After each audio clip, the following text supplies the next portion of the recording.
I got revenge on my bully. In school, I was relentlessly bullied. Two girls in particular had it out for me. I was shy, loved to read, didn't do the popular stuff, so I was the perfect victim. They'd literally torture me by holding me down in the staircase when we were alone and sticking pinball pins into my arms, legs, and feet. When I tried to tell the teachers, they said I fell onto them as they were lying on the floor, or I did it to myself. It didn't help that one of them was the daughter of one of the teachers at the school. Well, I finally got my revenge. Recently, I went to try out a new ice cream shop, and lo and behold, one of the girls was serving ice cream. I have multiple allergies, including milk and gluten, of which the ice cream shop claimed to be cautious. So, I ordered gluten and dairy-free ice cream and set my phone camera up to film the area where the ice cream was prepared because I saw that the girl had recognized me and I was certain that she'd try something.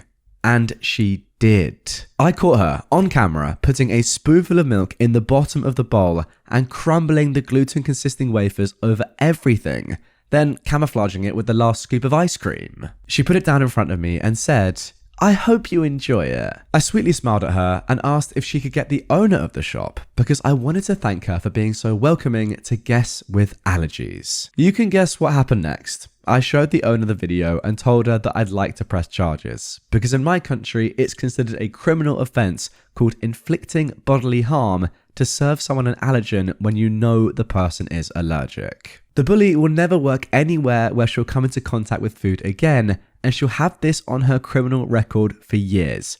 Wow, what a start to this movie. Let's carry on. I beat the heck out of my sister and sent her to the hospital. I can finally talk about this because all the legal proceedings have been dealt with. So, I've been dating my boyfriend, Mark, for about 5 years. He is the best thing that has ever happened to me. He's kind, smart, understanding, and absolutely beautiful. When we started dating, he was a bit closed off and was afraid to initiate any form of intimacy. I at first thought it was because I was his first relationship and maybe he was nervous. But 6 months into us dating, he tells me that between the ages of 5 and 12, he was SA'd and R'd by his mother. His father left when he was around 4. It screwed him up in the head for a while. And when it got out, his mother was arrested and he and his 2 older sisters were put in the custody of their grandparents, who they lived with ever since. He was placed in intensive therapy and still goes to this day. He's come a long way and has healed a lot, but he still has some days where he gets really depressed and cries. Part of his therapy was exercising. So about 2 years ago, he and I started doing some bodybuilding workouts. I toned up a lot, put 20 extra pounds of muscle on, and he toned up a bit. Because we've been dating for so long and have marriage in mind, he told my family all about what had happened, though a less detailed version, and they welcomed him with love and support. Now for my sister, Sally. I've suspected that she's had a bit of a crush on him. She'll flirt sometimes here and there, but he never reciprocated and usually ignored her. I've talked to her about it so many times, but she didn't listen. To make a long story short, I'd gone out one Saturday afternoon with some friends to get some drinks and left Mark behind because he didn't feel like going. My sister had texted me prior to ask if she could borrow a few things from me: a sweatshirt, DSLR camera, and a third thing that doesn't come to mind at the moment. I said sure and to get it whenever. She went when I was out, unknowingly. When I came home, I found my boyfriend on the ground, crying his eyes out, and my sister trying to calm him down. He was having a panic attack. It's never safe to touch him when he has an episode because he may act out violently due to his headspace. Her hands were all over him and he was trying to push her away. Her shirt was also on the ground and she was only in her bra. I tore her away and asked what the frick she was doing. She said that she was trying on the sweatshirt when he walked in on her, freaked out and went into an episode. However, Mark through his tears said that she tried to touch him. I asked my sister if it was true and she said no, but Mark again said she tried to touch him. We have cameras in the house and I pointed them out to my sister. Her face went white and I don't know what came over me, but I saw red. I can't remember much because I was so angry, but I beat the heck out of her. I can't even remember if I was the one who called 911 or it was her through her beat up state. I do remember kind of snapping out of it because Mark was still going through his episode and I could hear him crying louder and I had to help him through it. It's all a haze. So I broke my sister's nose and gave her a black eye and bruised her ribs. She was in the hospital for a few days. Well, there we go. A pretty insane story to start with, but OP has given us an update and some more context around this post. First of all, this all happened right before COVID hit, the end of 2019, and everything was just settled this last month. Now, this was posted on the 4th of March, 2022, so that's how long it took. Secondly, the incident happened in our kitchen. The front door leads down a hall directly to our open kitchen, and to the right is our living room that leads to the bedrooms. Third, we have cameras in every room but the bathrooms and bedrooms, because we have a Great Dane named Butler. He's black and has a white oval patch from his chest to his tummy. He looks like a butler who likes to get into everything, so we set up cameras to keep an eye on him while we're out.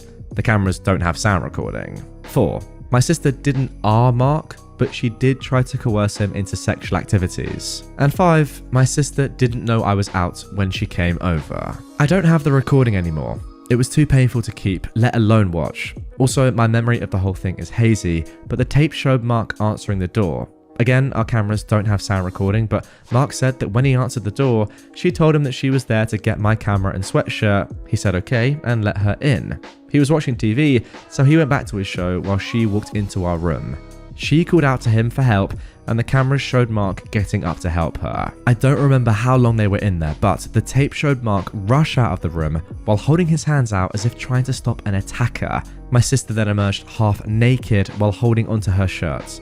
Mark backed up into the kitchen, still holding his hand out, and she advanced towards him. Mark said he was telling her to put her shirt on and to leave, but she kept saying something along the lines of, "Hey, it's okay, I just need some help, that's all," and "You're a nice guy, just help me out a little." I think by that point, he was declining into a panic attack as he started shaking. My sister took that opportunity to hug him. She said she did it to try and calm him down, but the tape showed her kind of grinding up on him. He pushed her away and fell to the ground crying and screaming. She then got down by him and was trying to wave her hands through his hair. Her other hand was also moving up towards his crotch. I remember from the tape seeing Mark flinch backwards and trying to push her away. She always moved back closer to him though. A few minutes later is when I got home and beat her to an inch of her life. I can't remember who called the police, but the police showed up and my sister limped to the door while I was trying to calm Mark down. I kind of remember them asking questions and trying to help Mark calm down as well. They thought he was going into shock, so they put a blanket over him and the paramedics came. My sister was quickly evaluated and then taken to hospital. Mark and I stayed behind because by that point, he started to regain control again. I remember my parents showing up and asking what happened, and I told them everything. My mum stayed with Mark and I while my dad drove to the hospital to see my sister. Mark and I pressed charges on my sister, emotional trauma and sexual battery, class A1 felony where I'm from. My sister tried to sue me, a misdemeanor charge, but it fell through. With the evidence we had, my sister was sentenced to 60 days of incarceration with a bond of $5,000. No one paid. She also had to serve 200 hours of community service, and her name was added to a sex offender registry. She can appeal to the courts to have it removed after 10 years. She was also placed under a restraining order. On top of that, my sister owes us $25,000. I got a small slap on the wrist and I have to do 50 hours of community service. Nothing too bad. My sister was cut off by some of the family and still is. Mark regressed tremendously to the point that he couldn't sleep in the same bed as me for months. He was required to go into even more extensive therapy. He's come some way, but nowhere like he was before it happened. It's going to take a long time for him to heal. I consider myself bisexual, but I lean more towards men, while Mark is 100% gay. He finds the female body disturbing to the point that we've had to skip over full female nudity scenes in movies. My sister knew all of this. When I asked her why then she would do this, she said that she thought she could change his mind. I'm not proud of what I did, but I'm also not sorry. Oh man, there we go. I mean, what a story. You know what? I actually really like the revenge here. Now, I know what you're thinking. Two wrongs don't make a right. But I've read a lot of revenge stories where the revenge is perhaps meticulous or drawn out over a number of years. And while that is great, sometimes I do just sit and think to myself, if you've seen something happen, why not just sort it right there and then? And look, obviously you never want to be in this position, a truly horrible thing to go through, but I kind of like the fact that OP was just like, you know what, screw this. I am dealing with this right now. And yeah, it's my sister, but she's done a truly heinous thing and she deserves to be punished for it. What I absolutely love the most about the story, I'm saying love the most about the story. What I mean is what I love most about the resolution of this story, of course, is the fact that nobody paid the $5,000 bond. Not one member of your family paid that money. And a lot of the family now don't even talk to your sister. That just shows to me that everyone in the family knew, despite the fact that this is family, she's done a truly awful thing and she does not deserve to get out lightly. Look, the fact of the matter is, her reasoning there at the end, saying that she thought she could change your boyfriend's mind, tells you absolutely everything you need to know about this woman. A truly, truly awful person. And yeah, once again, I think you did the right thing. What I will say is on behalf of your boyfriend, what do you even begin to say really, if I'm being completely honest? But all I'll say is I hope that he recovers well and eventually works through this with the help of you, your family, therapist, whatever. It seems like he's got a good support group and a truly traumatic thing, and I hope he gets through it. Now for our next story of nuclear revenge. This one, an absolute classic of the subreddit, posted 4 years ago and is one of the most upvoted, the most popular stories that has ever been posted. A friend set up my dad and he was nearly beaten to death. My grandfather got revenge on everyone involved. This isn't my story, but it comes from my dad and other family members who witnessed it. Background. This all went down in the late 1970s when my dad was 17. The area he grew up in was in the UK and was a stereotypical working class town. The part of town my family lived in was run down, full of poor families, and had its fair share of crime. But it was close-knit and everyone knew everyone. This will be important for later. Now, my dad wasn't the most well-behaved kid and he hated being at school. But aside from a speeding ticket, he'd never been in trouble with the police. He was, and still is, a really talented musician and had a very active social life. For his 17th birthday, one of his friends bought him a leather jacket with a very specific logo on it. We'll call this friend Dave for future reference. According to my dad, it was a rare and quite expensive motorcycle jacket. He was extremely happy that Dave had got it for him. Dave had bought himself the same jacket a while before, and it was a big surprise. My grandmother apparently joked that with the jackets on, they looked like twins, and she wasn't far wrong. They had similar features, black hair, and were both well known for being kitted out in motorcycle gear. A few days after my dad's birthday, he was leaving work as a bartender in the town centre at around 10 PM. As he was getting close to where his bike was parked, a gang of 5 men approached him from behind. The last thing my dad remembers was being smacked over the head and passing out as he hit the floor. These men beat up my dad with bike chains and a crowbar, literally to within an inch of his life. Luckily, 2 bouncers from a nearby pub heard the commotion and rushed to help. The men ran off and the bouncers called the cops and my dad was taken to hospital. It turned out that Dave had quite a substantial gambling habit and owed a large amount of money to people who you really didn't want to owe money to. They had threatened Dave and told him that they'd be looking for him to teach him a lesson.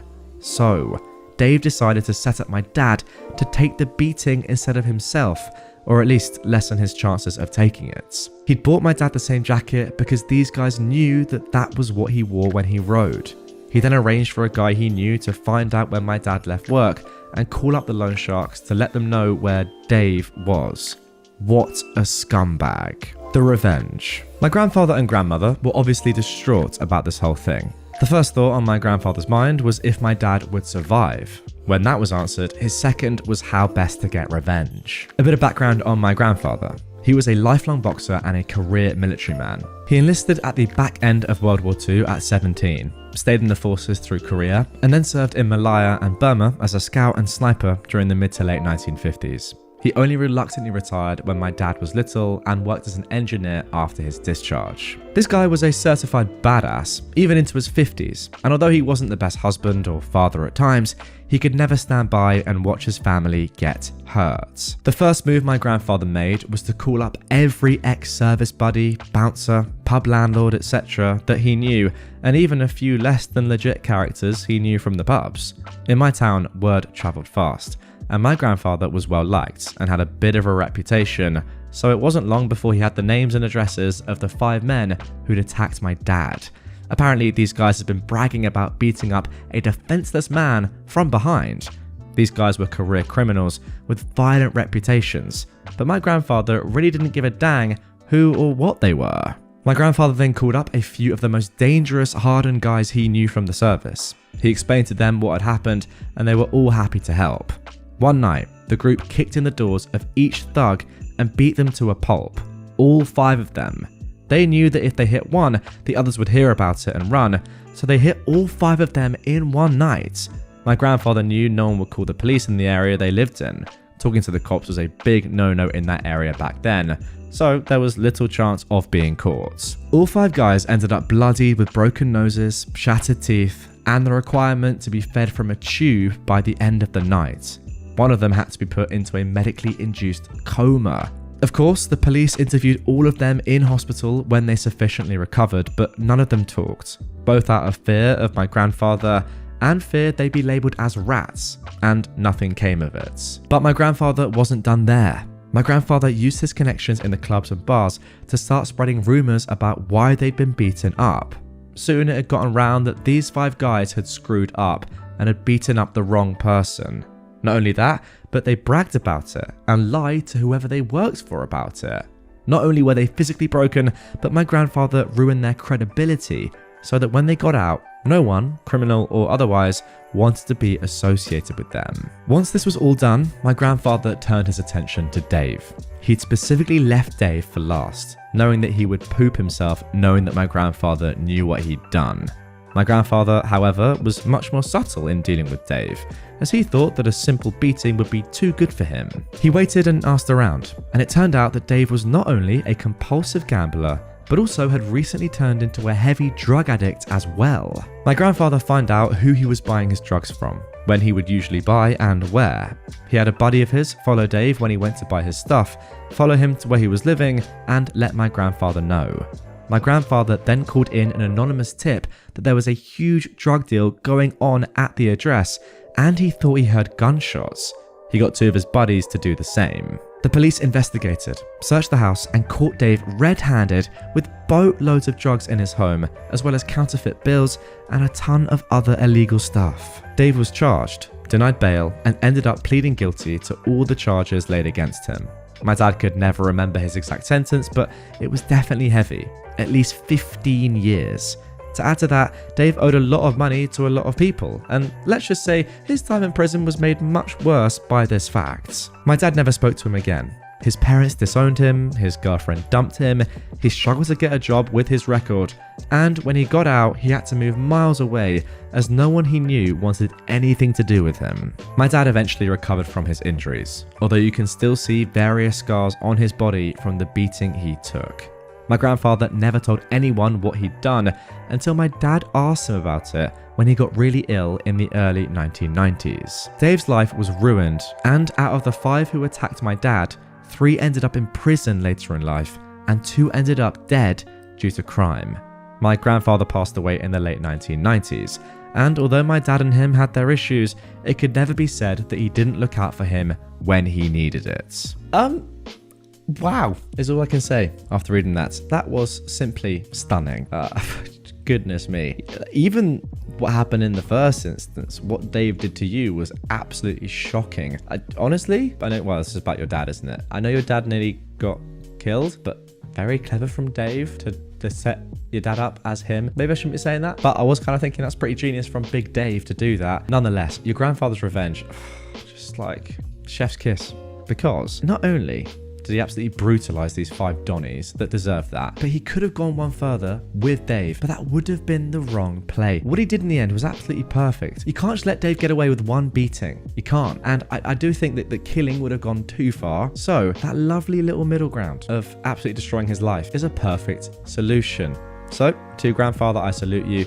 To OP, your dad, I say, well, very tough that this happened, but hopefully you feel backed up by your dad. And yeah, overall, a brilliant story with some very, very satisfying revenge. Mess with my kids, lose your house. I am a 50-year-old man, and I've got 2 stepsons, who I just call my sons, as I've been in their life since they were 8 and 10, and they're now young men. My wife and I made it a point to have a great relationship with their dad, Jason, and made sure he had a chance to be around as much as possible. even staying at our place frequently to be around his boys, as he lived over an hour away and couldn't afford to live closer. Jason had a crazy ex-girlfriend who tried to claim they were married, variously saying common law or that they were married in secret or married on an Indian reservation, but he had a restraining order out against her because she was nuts and had tried various ways to screw up his life. The ex is a horrible person. She's been arrested several times for forgery and fraud. She and Jason had a fiery relationship, but he had it in his head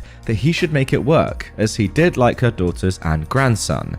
But the ex got him sent to prison for violating his probation when he left the county to go to his mum's funeral and hadn't filed an appropriate form. I am a little unclear on this part, but she played a major role in it. After he got out several months later, she wanted him back, and he wasn't having it. He made a clean break, moved to a new town, but she continued to harass him, thus leading to the restraining order. She would send texts to people, pretending to be police investigating, saying he was drunk driving or taking drugs, or pretending to be friends and family to spread rumors and hurt him. She even sent texts to my kids from burner phones, pretending to be other family or friends, saying awful things about their dad. Now, Jason died unexpectedly of a heart attack, and it was a shock to all of us. He was finally living in peace, had great relationships with friends and his sons, and was the happiest he'd ever been. He didn't have much. He lived in a single wide trailer a friend had let him stay in for free. Some boxes of tools, old comics, video games, D&D books and modules, mementos from his time in the Marines, and an old 2009 pickup, which on several occasions he'd promised my oldest son. Let's call him Paul. Jason didn't have a will, and my wife became the executor of the estates, because at the time of death, both the sons were minors and sole heirs. We packed up the things out of Jason's trailer and took the truck, which had Jason's name on the title, but had to wait for the death certificate to retitle it in Paul's name. But the ex called Jason's sister, demanding the truck, saying it was hers, and posting on Facebook that she was reporting it as stolen, etc., which really angered me. After we got the death certificates, we went to the DMV and found out that she had stolen the title to the truck by forgery, saying she was the only heir and we couldn't transfer the title. My son was driving around with a packet documenting everything in case he was pulled over for driving a stolen vehicle.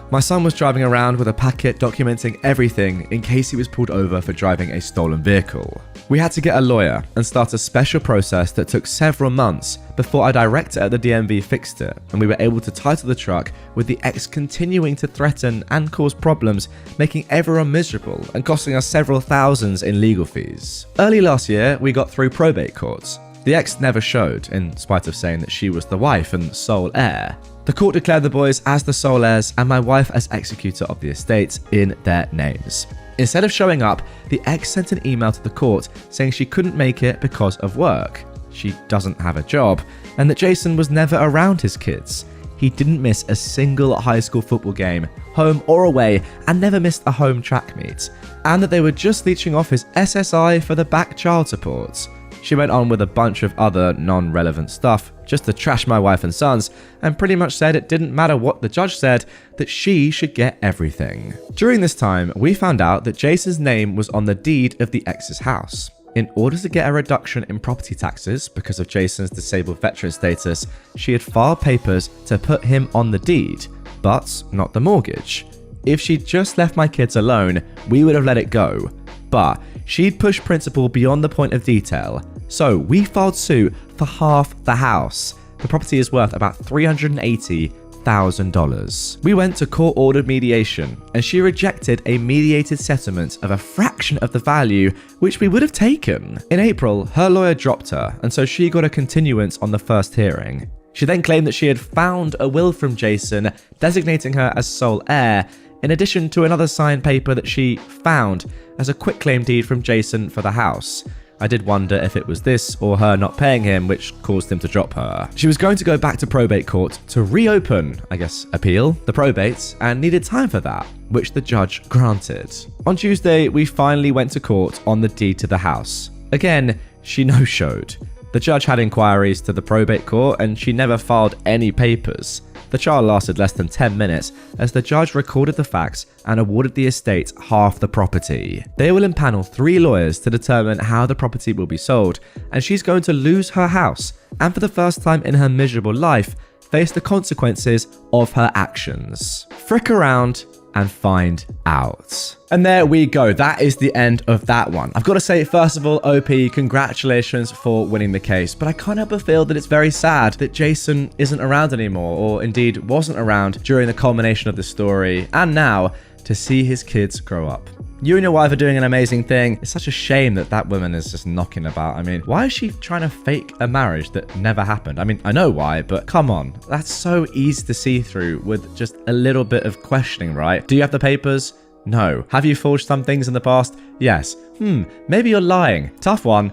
But yeah, overall, it's a shame that Jason isn't around. But yes, as I said, you and your wife are doing an amazing job for these kids. I will just say though, it might be worth getting some form of protection in place, because I feel like now that she has literally nothing, and again, not your fault that she has nothing, you completely gave her the option, right? And as you said, if she hadn't messed with you, you wouldn't have messed with her house. I feel like there's a chance she may now come after you, because at this point, what has she got to lose? So as long as you have some form of plan in place, if that is to happen, or some protection order or some sort of legality, that would be good and make me feel better. And I'll be able to sleep at night. Until you do that, I'm going to be a little bit worried because, yeah, I feel like she might be hot on your tails quite soon. But nonetheless, great revenge. Very much deserved. Now moving on to our next revenge story of this episode. Now this one is an absolute classic, posted over 6 years ago. One of my favorite posts of all time. Can't you just unload around me? So this happened earlier today and was too perfect to not share with you guys.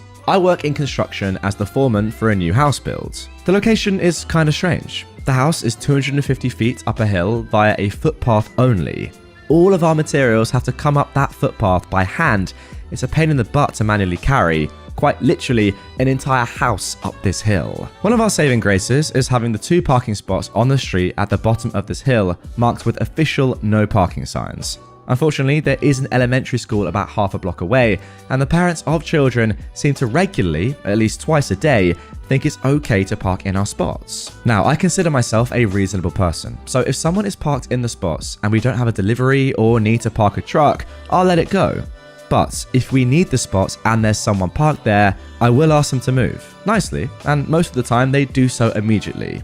Until today. I get a phone call from the lumber delivery truck that is en route to our location. He says he'll be there in about 2 or 3 minutes. I let him know that I'll meet him at the street and make sure he has space to park. He's carrying all of the material to frame the roof of our house, which is a lot of really big lumber and will take easily an hour to bring up the hill. So naturally, I didn't want him parked in the middle of the street with his hazards on for an hour when we have a perfectly good parking spot for him. As I begin my trip down the hill, I notice there is a school parent sitting in her car idling, assuming she's just waiting to pick up her child. I walk up to her car and politely let her know that she is parked in a no parking zone and we really needed to clear it to park a delivery truck. But she scoffs at me and rudely states back, "I'll just be a few minutes, and your truck isn't here. Take a chill pill, dude." Before I can respond, a giant lumber truck comes around the corner and I wave to him, and then gesture towards him to the woman in the car, who's now put her window back up to ignore me. I put on my best customer service smile and wave at her through the window. She puts it down halfway and angrily shouts, "What?" By now, the truck has pulled up alongside her car and I politely ask her again, with a stronger tone of voice, to move her vehicle, reminding her that she's illegally parked in a tow-away zone. Then she gives me this wonderful idea. She says, "Can't you guys just unload around me? Jesus, it's not that hard." I give her another smile and walk away, a brilliant plan forming in my head. I instruct the delivery driver to park as closely to her as possible and block her in with the porta potty that is at one end of our reserved spots and the parked car that is parked just adjacent to our spots on the other end. He smiles because he immediately gets what I'm trying to do and proceeds to expertly block this lady and her car into a little 2 parking spot jail. We unstrap the lumber and my guys begin humping material up the hill. Meanwhile, I call the police parking enforcement to let them know the situation. At this point in time, I wasn't trying to get her in trouble, I just wanted a record of why we were blocking part of the street so that we don't get in trouble with the city. The very friendly traffic officer lets me know that she can be there in about 30 minutes and deal with the situation for me. Wonderful. As we continue to unload lumber, the child of the parent shows up. And wouldn't you know it, Mum is just now realizing that the lumber truck is parked so close that she can't get out of her driver door to meet her kid. She awkwardly clambers across the inside of her car and stumbles out the passenger door, shooting glaring looks at me and the truck driver in the process. She loads her kid into the back and then begins to realize that she has no way of leaving. She comes storming up to myself and the driver and states, "I'm in a big hurry. You need to move your dang truck right now so I can go." Before I can respond, the driver gets a grin on his face and says, "Mom, in order to unload the lumber on the truck, we had to unstrap it. And per our company policy, I'm not allowed to move the truck with any unsecured load on it. Sorry." This sends her into near aneurysm levels of blood pressure. Meanwhile, I can barely contain my laughter. "Screw your policy, I have somewhere to be," she barks back at him. At this point, with impeccably convenient timing, the parking enforcement officer shows up and parks behind the truck. She doesn't see the officer arrive, and while the officer is still getting out of her vehicle, I just casually say, "Can't you just pull out around it? It's not that hard." With the biggest poop-eating grin I've ever had, I watch as she realizes that I just used her line on her.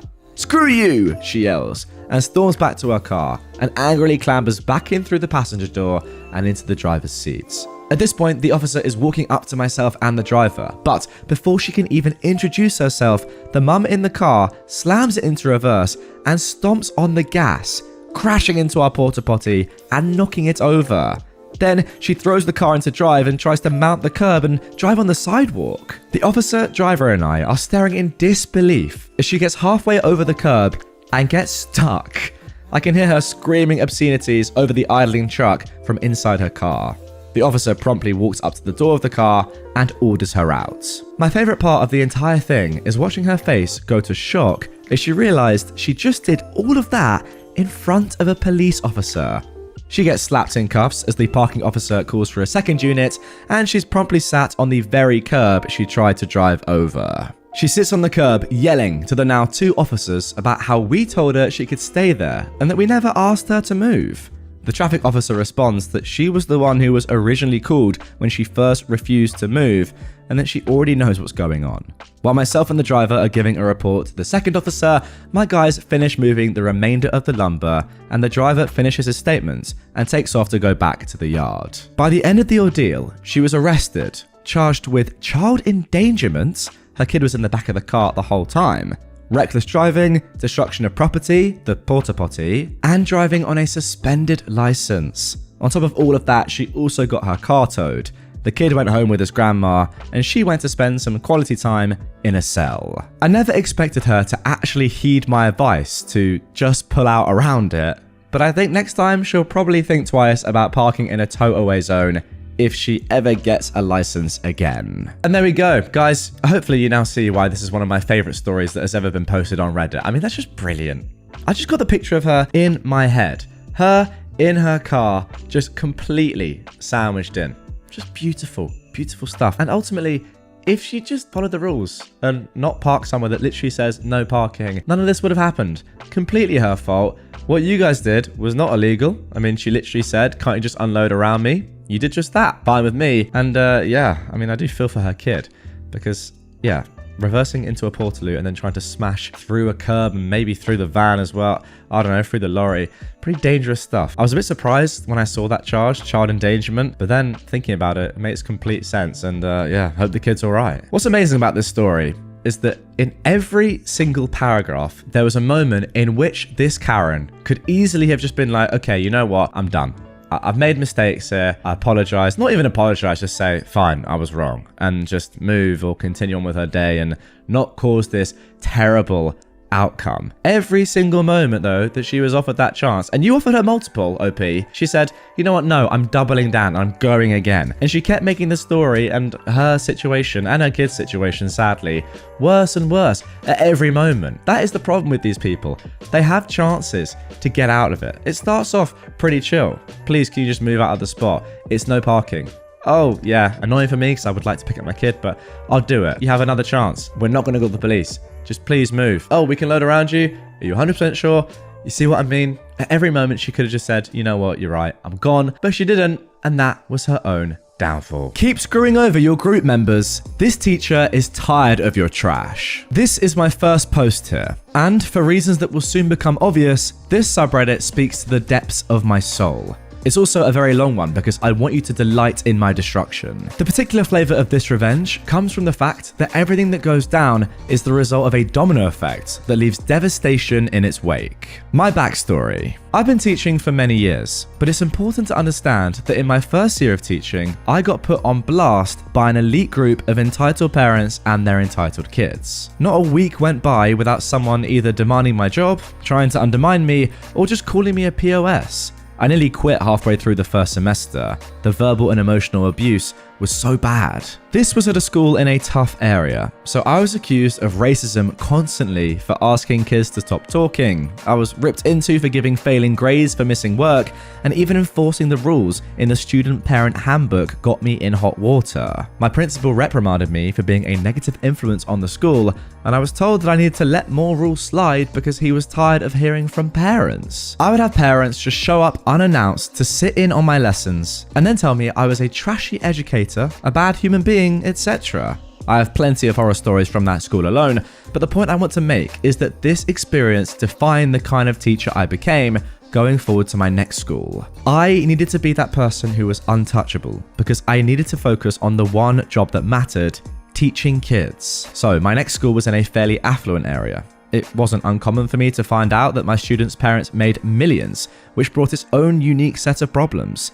However, my new principal was super supportive of me as long as I followed the school's handbook to the letter, because by doing so, I was in line with the school's philosophy and protected by law. We seriously had parents filing frivolous lawsuits all the dang time. The school had long ago learned that caving to parents' demands spilled blood in the water and brought the rest of the sharks in droves. My first year at this new school was successful for many reasons, but primarily because the school culture was easily adapted to. By planning ahead, I was able to head off 99% of all negative parents at the pass. The few times a parent tried to rip into me at conferences, I ripped back so hard that I developed a reputation amongst the kids and parents as someone you couldn't screw with. Everything I did was in line with the rules, and any attempt to take me down got stonewalled by my principal, who would have to say, "Mr. OP is following school policy, so I'm afraid the ultimate decision is his." No joke, I had some parents in tears because their kid could no longer get an A in my class. I wasn't the teacher who wanted to destroy kids, I just wanted them to be accountable, and sometimes that meant letting them fail. Needless to say, this job became a lot of fun, because instead of waiting to be ambushed by parents, I could work on making my class fun for my students, while still teaching them something. I made ironclad rules for the classroom that brooked little argument, and would adapt the following year to make it harder for students or parents to ruin my day. I have many stories like this, but this is one of my favorites. So, the backstory. The year this happened, I taught a high school class with grades 9 to 12. That's 14 to 18-year-olds for you overseas guests. My class wasn't necessary to graduate, but did count as a core requirement. One of my beginning of the year rules was, I never want to hear, "When will we ever need this?" because you didn't have to sign up for this class. How I structure my class is that I try to make students accountable for their own actions. My class was built so that it had something to offer everybody. If you tried your best, you were guaranteed a C. If you worked really hard, you could get a B or an A. I would bust my butt to help a student with any reasonable request. The best example of this was a student working hard on an assignment who said, "I think I understand it now, but I can't turn it in on time." To which I answered, "Then turn it in tomorrow for full credit. This is how hard work pays off." Other than a few hard deadlines in my class, I would do whatever it took to see you learn the material. Now, screw around in my class? Well, I've already found ways to run circles around the pathetic excuses you throw at your parents for your awful performance. It sounds callous, but I was the teacher who would stay for 90 minutes after school to help you catch up, to help fix your project for another class, or even to listen to you cry about your parents' divorce. If I caught you goofing in class instead of doing your work, my rule was that at least 70% of class time was intended for homework, quizzes, etc. I would warn you a couple of times, email your parents, and then wait and see if they even gave a dang. If they didn't, I would let you keep digging that hole until you were hip deep in water and begging for a ladder. And then I would toss you a rope instead. You can still climb it if you tried hard enough, but a lot of kids would just cry until that hole caved in and buried them. I also utilized my school's online grading/assignment system for nearly all of my assignments, which meant I could document when a student looked at the assignment, how long it took them, etc. All of this allowed me to see what my students were doing, when they did it, and also if they were plagiarizing. This was one of the tools that helped me make important decisions about leniency and also allowed me to say things at conferences such as, of course the test was hard, your child didn't attempt the 9 homework assignments until 11 PM the night before the test. Being able to prove that a student wasn't trying made it impossible for blame to be laid unfairly at my feet. It also meant the worst kids avoided my class. Bonus. However, this year something magical happened. Every other year, I would get a wave of kids who just wanted to screw around and blame everyone else for doing poorly. At the end of the year, students would talk terribly about me, my class sizes would drop the following year, then I'd receive high praise from those kids, so everyone would sign up, so on and so on. But this year, not only did I get a giant wave of knuckleheads, but they came with parents who loved to make trouble. I'd already heard tales of some of these parents. Other teachers were just dying to hear stories about our interactions because these parents were very much entitled. They would name drop lawyers when they didn't get their way, try to badger teachers into giving their kids extra credit, and would largely deny any wrongdoing on their kids' part. These were the parents who would get called in because their student was busted cheating, then accuse the teacher of making the class too hard, therefore validating their student's need to cheat. So, about these knuckleheads. It was a group of roughly 7 senior boys who all shifted their schedules to be in the same period with each other. The other teachers could not believe that I had all of them at the same time, but I just shrugged it off. Every week, the staff lounge was dying to know how I dealt with their shenanigans, but for the most part, I'd shut down most of their trash from day one. I actually got along very well with them, despite their constant goofing, because they'd mastered the ability to appear busy and didn't distract my other kids. Then came the first group project. My class size was just right for 7 groups of 4 to form. The Idiot Collective formed 2 groups of 4 by pulling in a kid who'd been absent on the first day of the project. These 2 groups crashed and burned on this project super hard for several reasons, but the biggest were that A, they screwed around during class time, and B, put off a 2-week assignment until the weekend before, and then dumped all the work on everybody else, which resulted in everybody doing minimal efforts. I handed out their terrible grades, and was immediately pulled into parent conferences with several of them, one at a time, obviously. Every meeting was the same. My kid did all the work, so he doesn't deserve a bad grade. Or, my kid didn't understand the assignments, to which I handed over my hyper-specific rubric, which is a checklist for how I grade things. I never wanted to be accused of grading based on not liking a kid. These largely went like this. My kid did all the work, and I don't think it's fair it should hurt his grade, an entitled parent would say. Well, here is the work your student turned in. I'd then hand it over. Here is my rubric, which I printed and emailed to your student the day the project started. Then I'd hand that over. As you can see, I have itemized the grading for ease of use. I'd be happy to go over the grade your student earned. The entitled parent would then read through all the evidence and look at their kid. Where are the missing parts? My group members were responsible for that. Then I would say, I can't grade what I never received, so I can't reasonably just raise your kid's grade. Sorry. Now, good news for all my students. I make assignments worth more throughout the semester, with the idea that kids who screw up early on can make it up later by working hard. I seed extra credit throughout the semester, and all of these parents are disgruntled, but happy to hear that their entitled embryo can still get an A in my class. Now, the end result of these meetings was that it clearly wasn't my fault. Remember, I had all this data to prove that I made every effort to contact everybody, etc.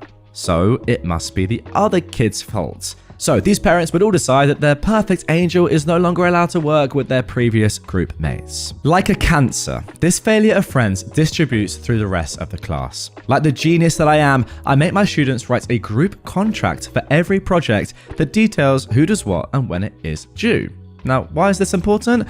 Because the contract provides me the documentation necessary to allow me to dismiss a bad group member and give them a 0 without their parent trashing all over my day. So here is where the problem begins manifesting. These seniors begin bouncing from group to group like cancerous ping pong balls, wreaking havoc.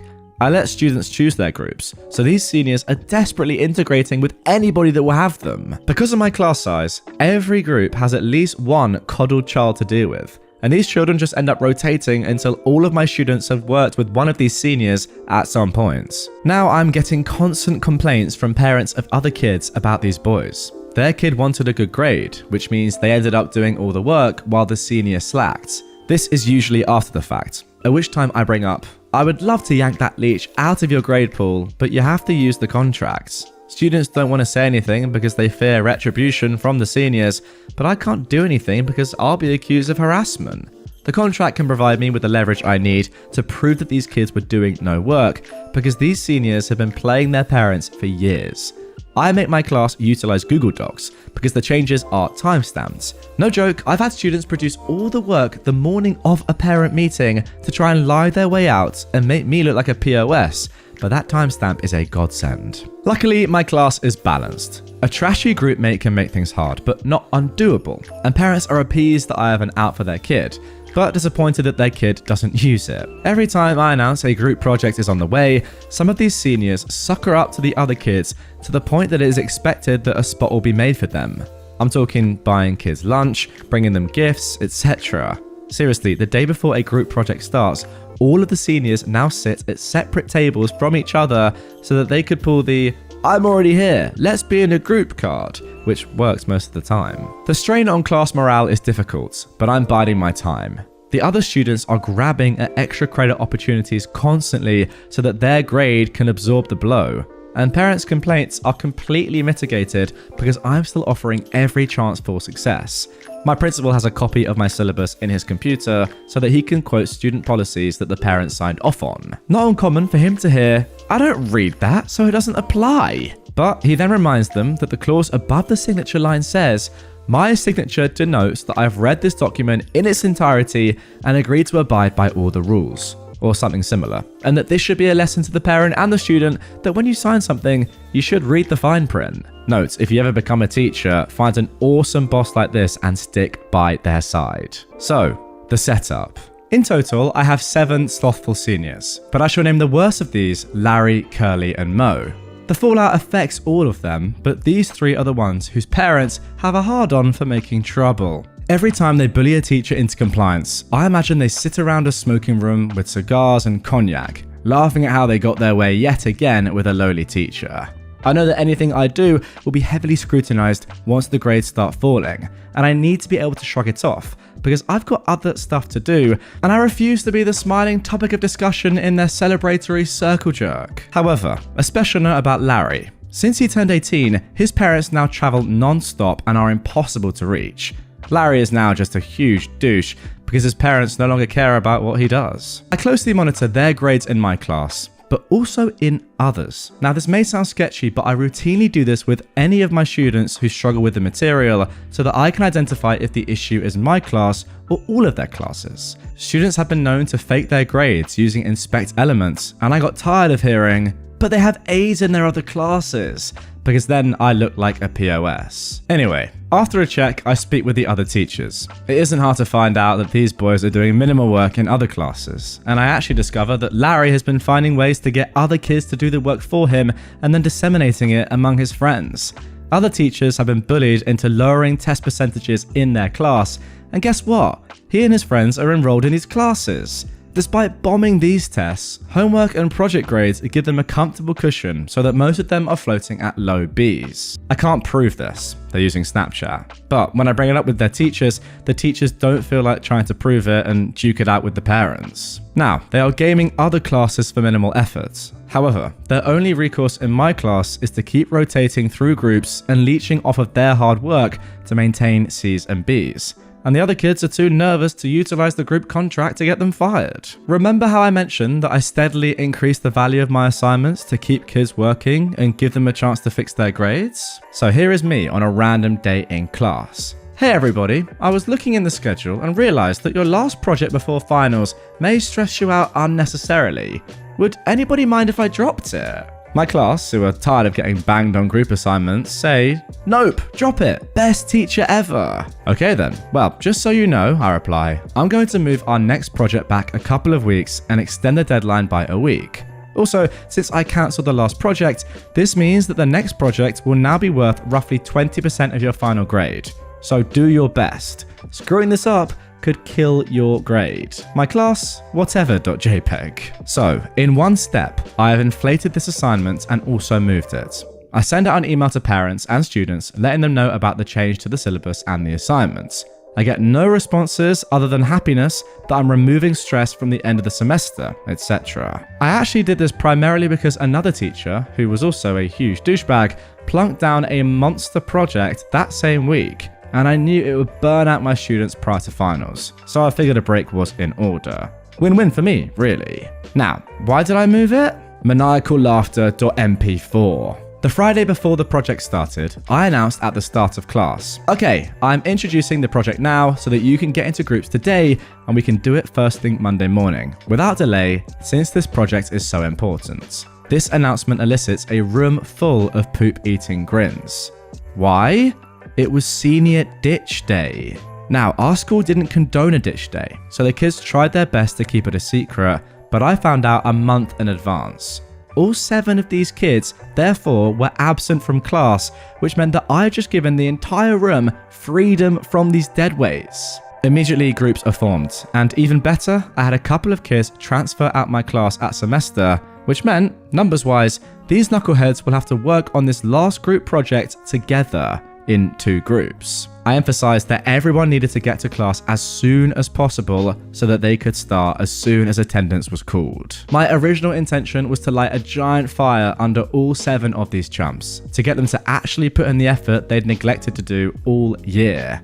Most of them are grades in the low C range, except for one in the low Bs. As a bonus to all my students, I put an extra credit portion on this project so that they could recoup their early semester losses, but also allow these seniors to do very well if they put in the efforts. This wasn't meant to be a revenge tale, but an attempt to give them one last lesson in responsibility. Before the end of the day, I send out a parent-student notification that the project had been started and that any absent students needed to contact their classmates to establish groups before Monday morning. This was important, as you'll see. I'm sure you can guess what happened next. So then, getting right back into the story. Immediate fallouts. The next Monday, the seniors come traipsing in seconds before the bell to discover that there are only 2 tables to sit at. Whatever, they take their seats. I say, after attendance, okay, everybody has a copy of the rubric, so go ahead and get started. The rest of the class immediately pulls out the rubric. The seniors, though, look around frantically. The seniors quickly realize that they've been played and the arguing starts. First thing that happens is that Larry, Curly, and Mo decide that they now belong with whoever they happen to be sitting with and scoot their chairs over to sit with different tables. I catch this right away and tell them that the groups are already at maximum size, 4 people per group. The other 4 seniors are already fighting with each other because they know that none of them will actually do any work. Larry, who thinks he's God's gift to everybody, tries to sweet talk me and his group into special privileges and allowing a group of 5. Now, I see some of the other kids wavering, and I know that Larry is putting pressure on them to argue his case. But I designed this project for specifically 4 people, and I had a job for each one. However, I extended a separate offer. I will let you join, but since there will be 5 of you, I expect double the work. Literally, I told them they would have to do the project twice. Larry tries to argue, but I point out the roles I have established and inform him that if 4 people could do it once, having 5 should make it easier to do it twice. Sounds like a bad move on my part, but I've now intimidated the other kids into saying heck no and even have them put it to a vote. Unsurprisingly, Larry is the only one who votes that this is a good idea, and when the other kids catch wind of my offer, they physically shoo off the other seniors trying to pull this deal as well. You will all be delighted to hear that the rest of the period for my seniors is spent arguing over who will work with who. They end up forming 3 groups, and I nod my head, make sure they have the rubric, and then wish them the best of luck. Being the smart teacher that I am, I email Curly's parents and Mo's mummy that they have chosen to work with each other. Mo's mummy shows up to argue with me all the time, but has quickly learned I won't take her trash. At a previous meeting, she even laid into Mo and told him, I'm tired of fighting all these battles with your teachers, and I'm starting to think that you're the problem. But I suspect that that was for show. Curly's parents email me back and say they will make sure Curly writes a group contract. You see, Curly has sold himself as the best student ever, and clearly he will do the work and fire his classmates. Mo's mummy immediately requests a meeting with me. Per school policy, I do not have to respond to an email for 48 hours. I wait until hour 47 and email a non-committal, "I would love to meet. When are you available?" and wait for a response. I then wait for another 48 hours to inform her of a time the following week that works for me. Now, some of the other senior parents have emailed me angrily demanding why I let their kids choose to work with the bad kids again. I had to inform them I didn't expect all of them to be absent. Immediately, some of my seniors get burned at home because they ditched. Just try to help them pass, which I agree to. Some of them need this class for graduation, after all. Mo's mummy, on the other hand, shows up ready to wage war. She starts by demanding that I put Mo in a different group. I decline, because the project has now been going on for a week, and that wouldn't be fair. She demands that I add him to another group though. They're all full though, and students have already done the lion's share of the work. She then demands that I let him work by himself with an extension. I gladly offer him an extension and slide a copy of the rubric over to him, and he goes white. At this point, he knows that he's never planning to do any of the work. In fact, I know that his group hasn't even started. I've got a copy of their group contract, which was hastily scribbled in pencil with no due dates on it. He starts arguing with his mum that he'd rather work with his friends and that he's upset that he got stuck in this situation. Contemplating this, she accuses me of deliberately waiting until that day to screw the seniors over. After all, it was a school-sanctioned event, and I'm being a douche about it, and she'll go to the board with her story. Wrong. The joy I get from all of my prep work is shutting down BS like this. All 7 of the seniors hung out on ditch day at her house and told her that the principal had given them the day off. Even better, they called in and pretended to be their own parents so that it was an excused absence. He is immediately busted and his mum flips her switch and jumps all over him.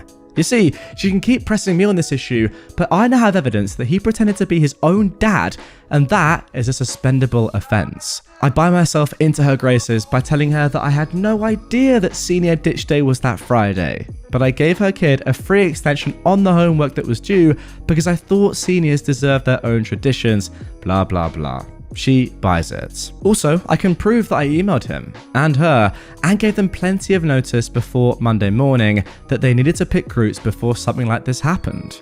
Obviously, once I found out about ditch day, I tried to give her precious treasure a heads up, but I don't know why he didn't take it. She makes him open his email. My email is sitting there, unopened, and I have won this battle. She thanks me and takes him home. Class morale is super high. Unless you're one of the seniors. A week before the project is due, neither group has actually started, and the HMS class average is about to hit an iceberg. The project comes due. It comes as no surprise that my enterprising seniors have turned in easily some of the worst work ever. One group got into a text argument the weekend before it was due and made one of the kids do all the work. Mo and Curly are in this group. The other group, with Larry, has also turned in a steaming pile. I make sure to grade these 2 projects first because I know the fallout is going to be big. All the seniors dropped at least 1 letter grade. A couple dropped 2. This is 4 weeks before graduation. Larry appears to take his F- in stride. They got something like a 10% on it, so I know he's plotting something. Curly's parents demand a meeting, and so does Mo's mummy. Curly's parents are super upset that they got a bad grade and demanded to know why. What they didn't know was that I'd already met with the student who did the entire project, Paulie, and his parents. I informed Curly's parents that I'd seen the text exchange between the seniors that pretty much ended up with, "You frickin' do it." Curly refused to turn over his phone to his parents for confirmation. I also show them Curly's project and hand over the rubric. Mum and Dad are not happy. You see, Curly has been blaming everyone else for his mistakes since the dawn of time, and his parents have bought it completely. Until today. Dad pointedly asks, "Which part did you do?" And this causes Curly to spout actual tears.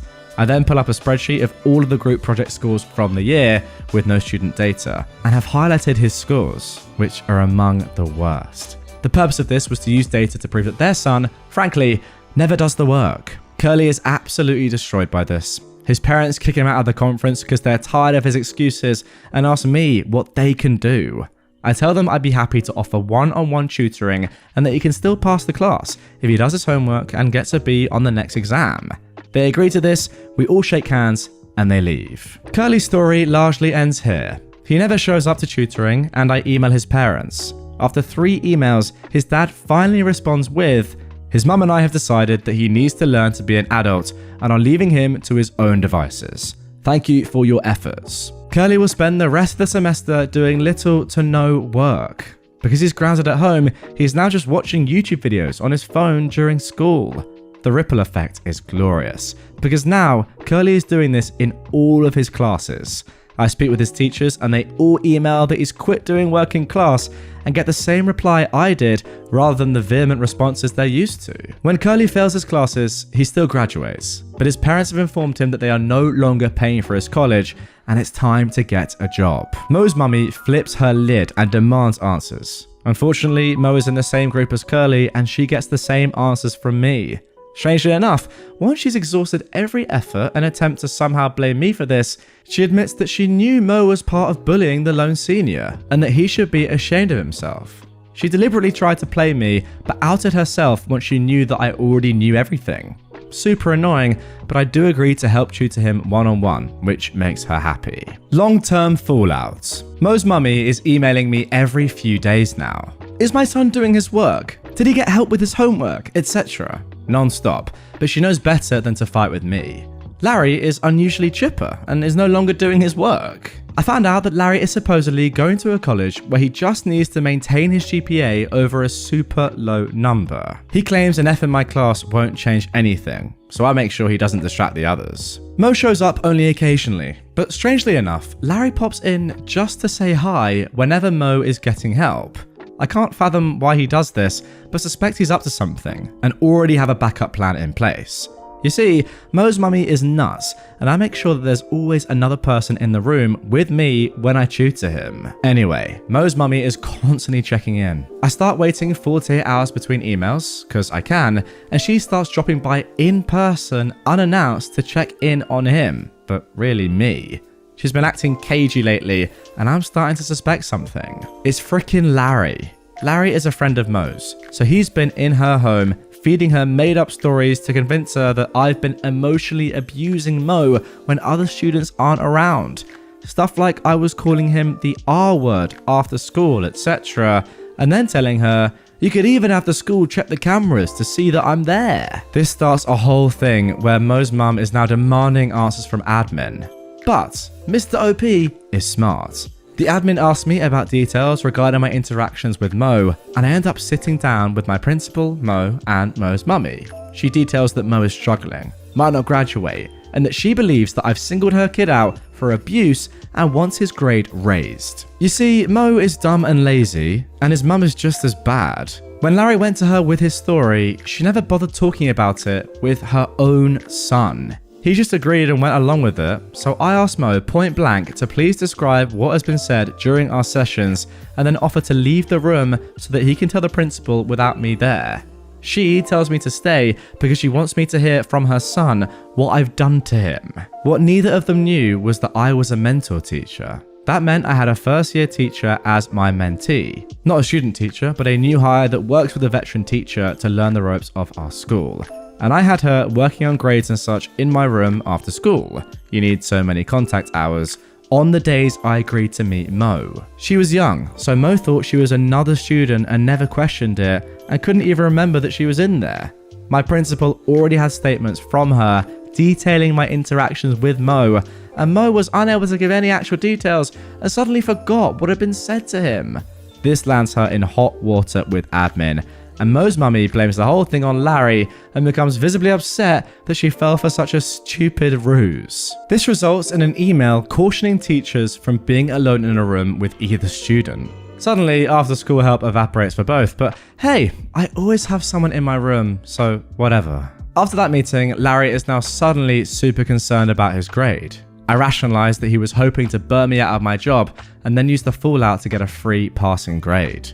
Obviously it doesn't work, so screw Larry. I have kids who actually want to succeed. My free days are now on days I know he works, and he never shows up for tutoring anyway. Now that other teachers are hesitant to meet with him, he's unable to cut deals to raise those grades either. Seriously, Teachers fell for his change of heart spiel every semester. Mo's mum makes a last-ditch effort and tries to convince me that the parents of the seniors have scheduled a meeting with my boss to have me fired for giving their kids a bad grade, and that she would be willing to put in a good word for me if I meet with her first. I'm sitting next to the principal when I get this email through an app on my cell phone, and he has no idea what she's talking about. I tell her that I'd be happy to meet everybody, but that I would probably eat my lunch during such a meeting, and that I hoped people didn't mind the smell of fish. I get a, "No, seriously, they're threatening to sue you." But I feigned stupidity and informed her that surely I couldn't be sued for eating fish during a meeting. She now realizes I give 0 Fs about anything and can't be threatened. Again, there's nothing she can do because I'm simply following policy. The last few weeks are frantic for these seniors. One by one, they fall because they've done little to no work for a couple of years now and they have no idea how to apply themselves. Other teachers are emboldened by how hard I shut them down and finally hold them accountable. A few of them just barely manage Ds in my class. The rest fail. I get a few last-second squeaks of, "What can I do to raise my grade?"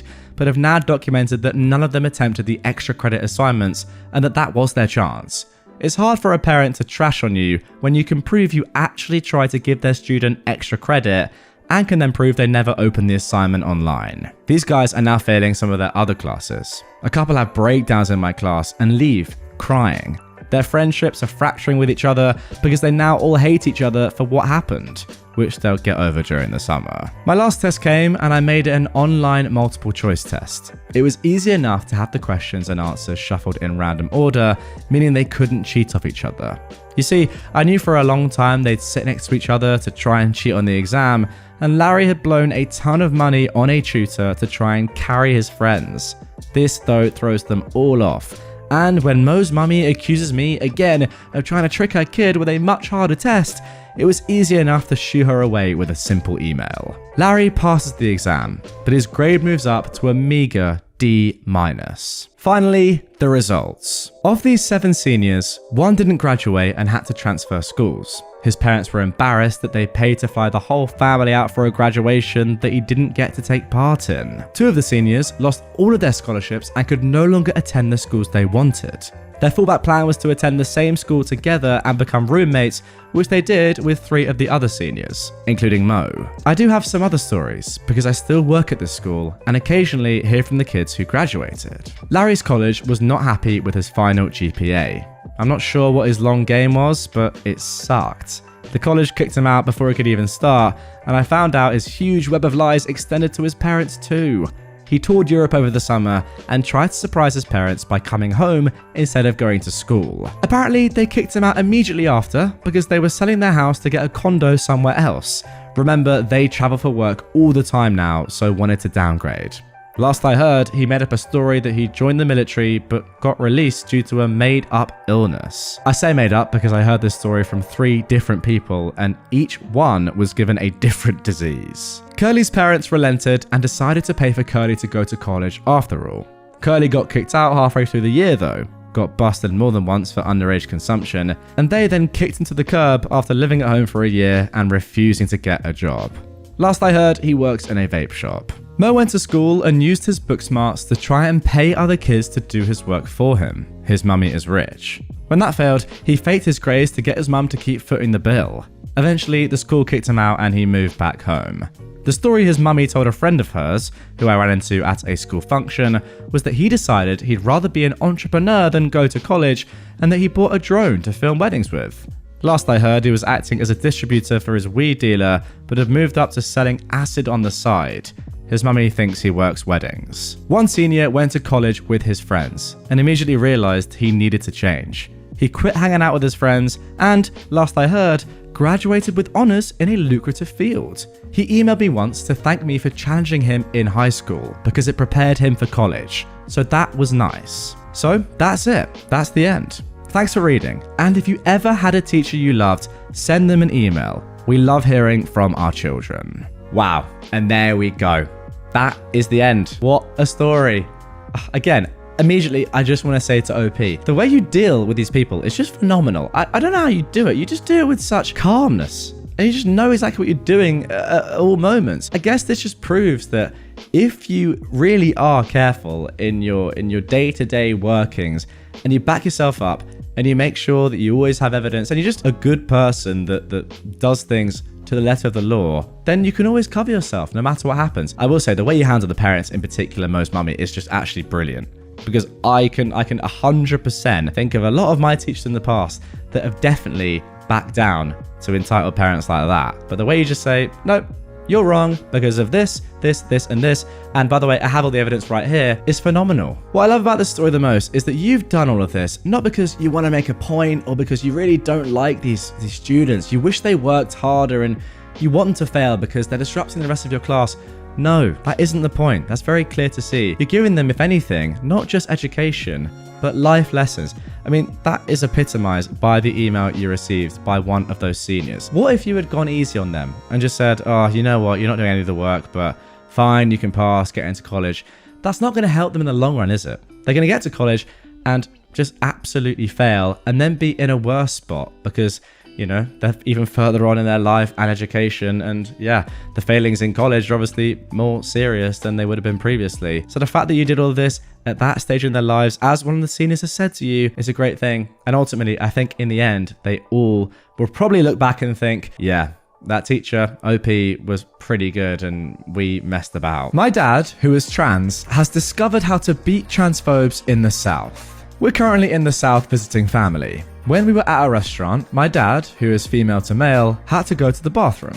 I'm still not entirely sure how, but a guy in there determined that he was trans and went shouting to the barman to kick my dad out. My dad, instead of trying to win that argument in a bar full of Southerners, decided to go the complete other direction. He channeled his inner Southern righteous fury and went off on that man for accusing him of being a transgender, demanded that he be kicked out, and called the guy an agent of Satan. Long story short, it worked. Got the other guy and his family kicked out and got a free beer for his troubles. I thought this sub would appreciate that. Well, there we go. That is absolutely genius. Now, of course, not the ideal way of going about it. I mean, ideally, you'd be in a spot where you can just say to the barman or landlord or people in there, by the way, someone is being transphobic to me. Can we get them out? But yeah, as you say, in Southern America, maybe that's not possible. And if you want to get someone kicked out and you don't really mind about the ethics of how you do it, then sure. This was great. I mean, it worked a treat. Fair play. I mean, it's literally one of the biggest Uno reverse cards I've ever seen. No, how dare you call me trans? The fact that you've even done that is punishable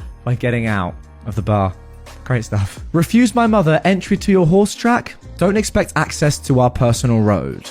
My granddad used to own a piece of land next to a horse racetrack. Their land almost surrounded my granddad's, except for him having access to a heavily trafficated public road. The racetrack was laid out in such a way that their exercise track was placed north of my granddad's land, while the main track with the stadium was placed to the south. Way back when the racetrack was built, they'd asked my granddad if they could transport their horses across his land. There was already a maintenance road in place, and as they only moved their horses, he didn't really mind, as they also supported the local village. As a small thank you for this, they allowed him and his guest to watch the races for free.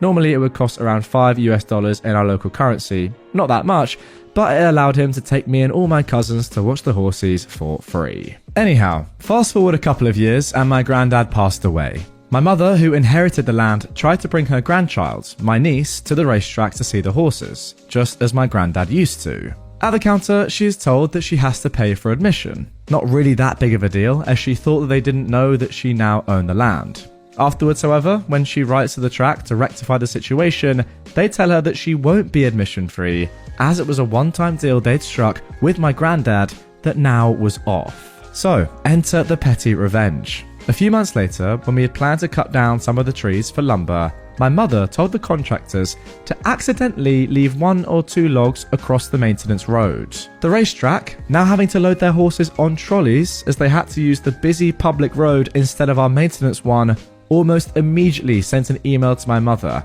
apologising, offering her that same deal as my granddad received if we'd removed the logs. She only informed them that the one-time deal they'd struck with my granddad was off.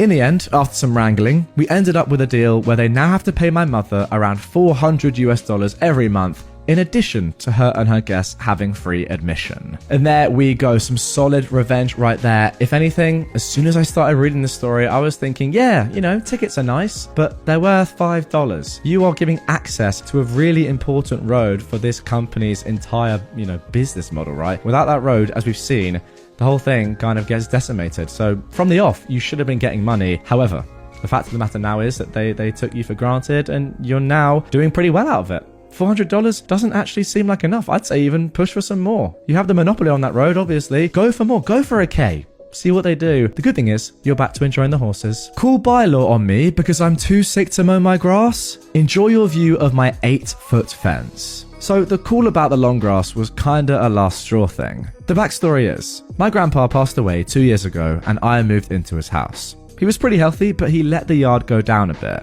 The grass was maintained, but the trees were overgrown, his pond and patio were dirty, etc. Our neighbour, years ago, sold their yard to a property builder. Our properties are in an L shape, so our neighbour was using our backyard as her virtual backyard. For the past 2 years, I've been trying my best to maintain the backyard, while also working and dealing with my grandpa's stuff. Well, for the past few weeks, the backyard has fallen a bit, as stress from work has creeped in and I was sick for a few weeks. Before this, the neighbour has always had nitpicks, but I mostly ignored them. But this time, they rang the door to complain about mess in the back. And I told them, I have a life outside this house. If it bugs you that much, you're more than welcome to do the work. Following that, bylaw came by, and they were very understanding about my situation and gave me more than enough time to feel better and mowed the lawn. Well, that whole thing angered me, and I wanted to get the typical white picket fence, as there wasn't a fence, and we were passively looking for a dog. So I decided, screw it, and I built the largest fence I could, and since her house was right on the property line, she now looks out the window, and instead of seeing my backyard, just sees a wooden fence. And there we go, the definition of a noisy neighbour. Why not just be happy with what you have right now? First of all, you don't have a garden yourself, but you have access to one in the form of your neighbours, at least looking at it. You can't really say to them, oh yeah, by the way, ever since I sold my garden, can you make sure that you keep yours really pristine so I can look at it? I'm not going to help at all, and it's actually nothing to do with me, but yeah, if you don't mind, keep it really looking great. It's just not going to go down that well. Surely know your place and know the fact that you don't even have a garden and you're lucky enough to see one in the first place. But yeah, great karma, great revenge. If you tell someone to do something and it's not your business, then yeah, someone's well within their right to say, you know what? No, I'm going to make it worse. And that is exactly what OP did. Very well indeed. Move my furniture? My turn. This happened when I'd only just moved from home and got my own place. Super proud of myself as I'd saved like a demon and bought, with mortgage obviously, my first place. Lovely little 2-bed flat in a slightly rough area, but I loved it, and it was all mine. My mum and stepdad came to visit for a few days, a few months after I was settled in. Nicely decorated in my own style, all my own furniture. One of the evenings they stayed, I had to work a late shift. They planned to go out for dinner and to the pub, and I left them to it. I came home at 11 PM, and my mum had moved nearly all of the furniture around, and all my books and kitchen stuff were moved to different shelves or cupboards. She even moved my bed in my room, so when I opened the bedroom door, it hit the bed. I was fuming. I angrily fixed what I could that night before going to bed. I spoke to her about it the next day and explained that it's my home and I had it how I liked, so stop, please. I put everything else back, which took hours. She just grumbled the whole time that it looked better her way. Their last day, I nipped out to the shops to get us some nice bits for lunch, and in the hour I was gone, she'd done it again, moved all my kitchen stuff around to where she liked it. Again, I told her off, my house, my rules. She still maintained it was better her way, and I should just let her crack on. Fine, I let her do what she wanted, and I put my stuff back when they left. So, my revenge? Well, I went to visit their house 6 months later, and I did the same to her. She went out to work one day, and I rearranged every bit of furniture I could by myself. Everything. I swapped the dining room and living room furniture over, so you had to walk food through the living room and across the hallway to get to the dining room. I swapped their bedroom and guest room curtains over. The windows were different sizes, so their now bedroom curtains were 2 foot too short. Even the pointless little things, like moving the spoons to a different side of the drawer, and I moved every photo on the walls to a different wall. I rearranged the fridge. It all took me 7 hours. My stepdad was home while I did it and laughed his head off the whole time. He refused to help, but understood, so let me crack on. Neither me nor my stepdad said anything when she got home. we just sat watching TV, which was now in what was their dining room, and I asked her how was work. She didn't say a word. She walked around the house, taking it all in for 20 minutes. Then came and sat down, looked at me and said, "Point taken." They'd put it back to how it was the next time I visited. We've not spoken of it since. Now this is amazing. Not just the revenge, which is of course brilliant. Not just the fact that your stepdad sat there and said, "Yep, I can't get involved, but I'm a massive proponent for this." But also the fact that your mum completely accepted and knew instantly what had happened. The fact that you've not spoken about it since is so good. The respect is there, your mum gets it, you've played a blinder, your stepdad loved it. Overall, this is just brilliant petty revenge. Got the point across, no one was upset. The beauty of this subreddit. Now for our next petty revenge story. Don't want to pay me for my work? Let me remind you of our contract terms. So, back in the day, I worked as a commercial photographer. Most of my clients were great, but a few like to drag payment out or think they could just not pay me because they were a big company and I was just one guy. I had one assignment where I delivered about 24 images of models with their products. It was a pretty big deal for me. At every step of the way, they expressed their delight with all of the images I delivered. They'd paid me 1/3 up front, and after delivering the images, I billed them for the balance. And I waited and waited and waited. Nothing. Every time I called, I got some excuse until they just stopped answering my calls. Then it happened. They published the images, and in ways that went beyond what our licensing agreement had covered. So not only had they not paid me for the usage we'd agreed to, they'd used the images in ways that went well beyond what we'd agreed to. They still weren't answering or returning my calls. Okay, they want to screw around, they're gonna find out. So, one of the things in my standard licensing agreement is a condition that says, licensing is contingent upon payment in full. So by not paying me, all of their usage is considered infringement, not just the usage outside of our agreement terms. One thing I did when setting up my business is establish a good relationship with a lawyer. It helps that my cousin is a lawyer with good friends. So I call my lawyer and detail everything that's gone down. He sends them a letter letting them know we intend to sue for infringement since the images were never licensed, and that the penalty is like $150,000 per image and block their use of the images altogether. I know they got the letter because they called me freaking out, offering excuses. We were in the process of paying you. It had been 3 months past the due date, accusing me of poisoning our working relationship. Well, if you wanted a good working relationship, you would have stuck by our original agreement and paid me. I ended the call by telling them they needed to deal with my lawyer. They must have consulted with their own lawyer, who evidently told them just how screwed they'd be if they went to court over this.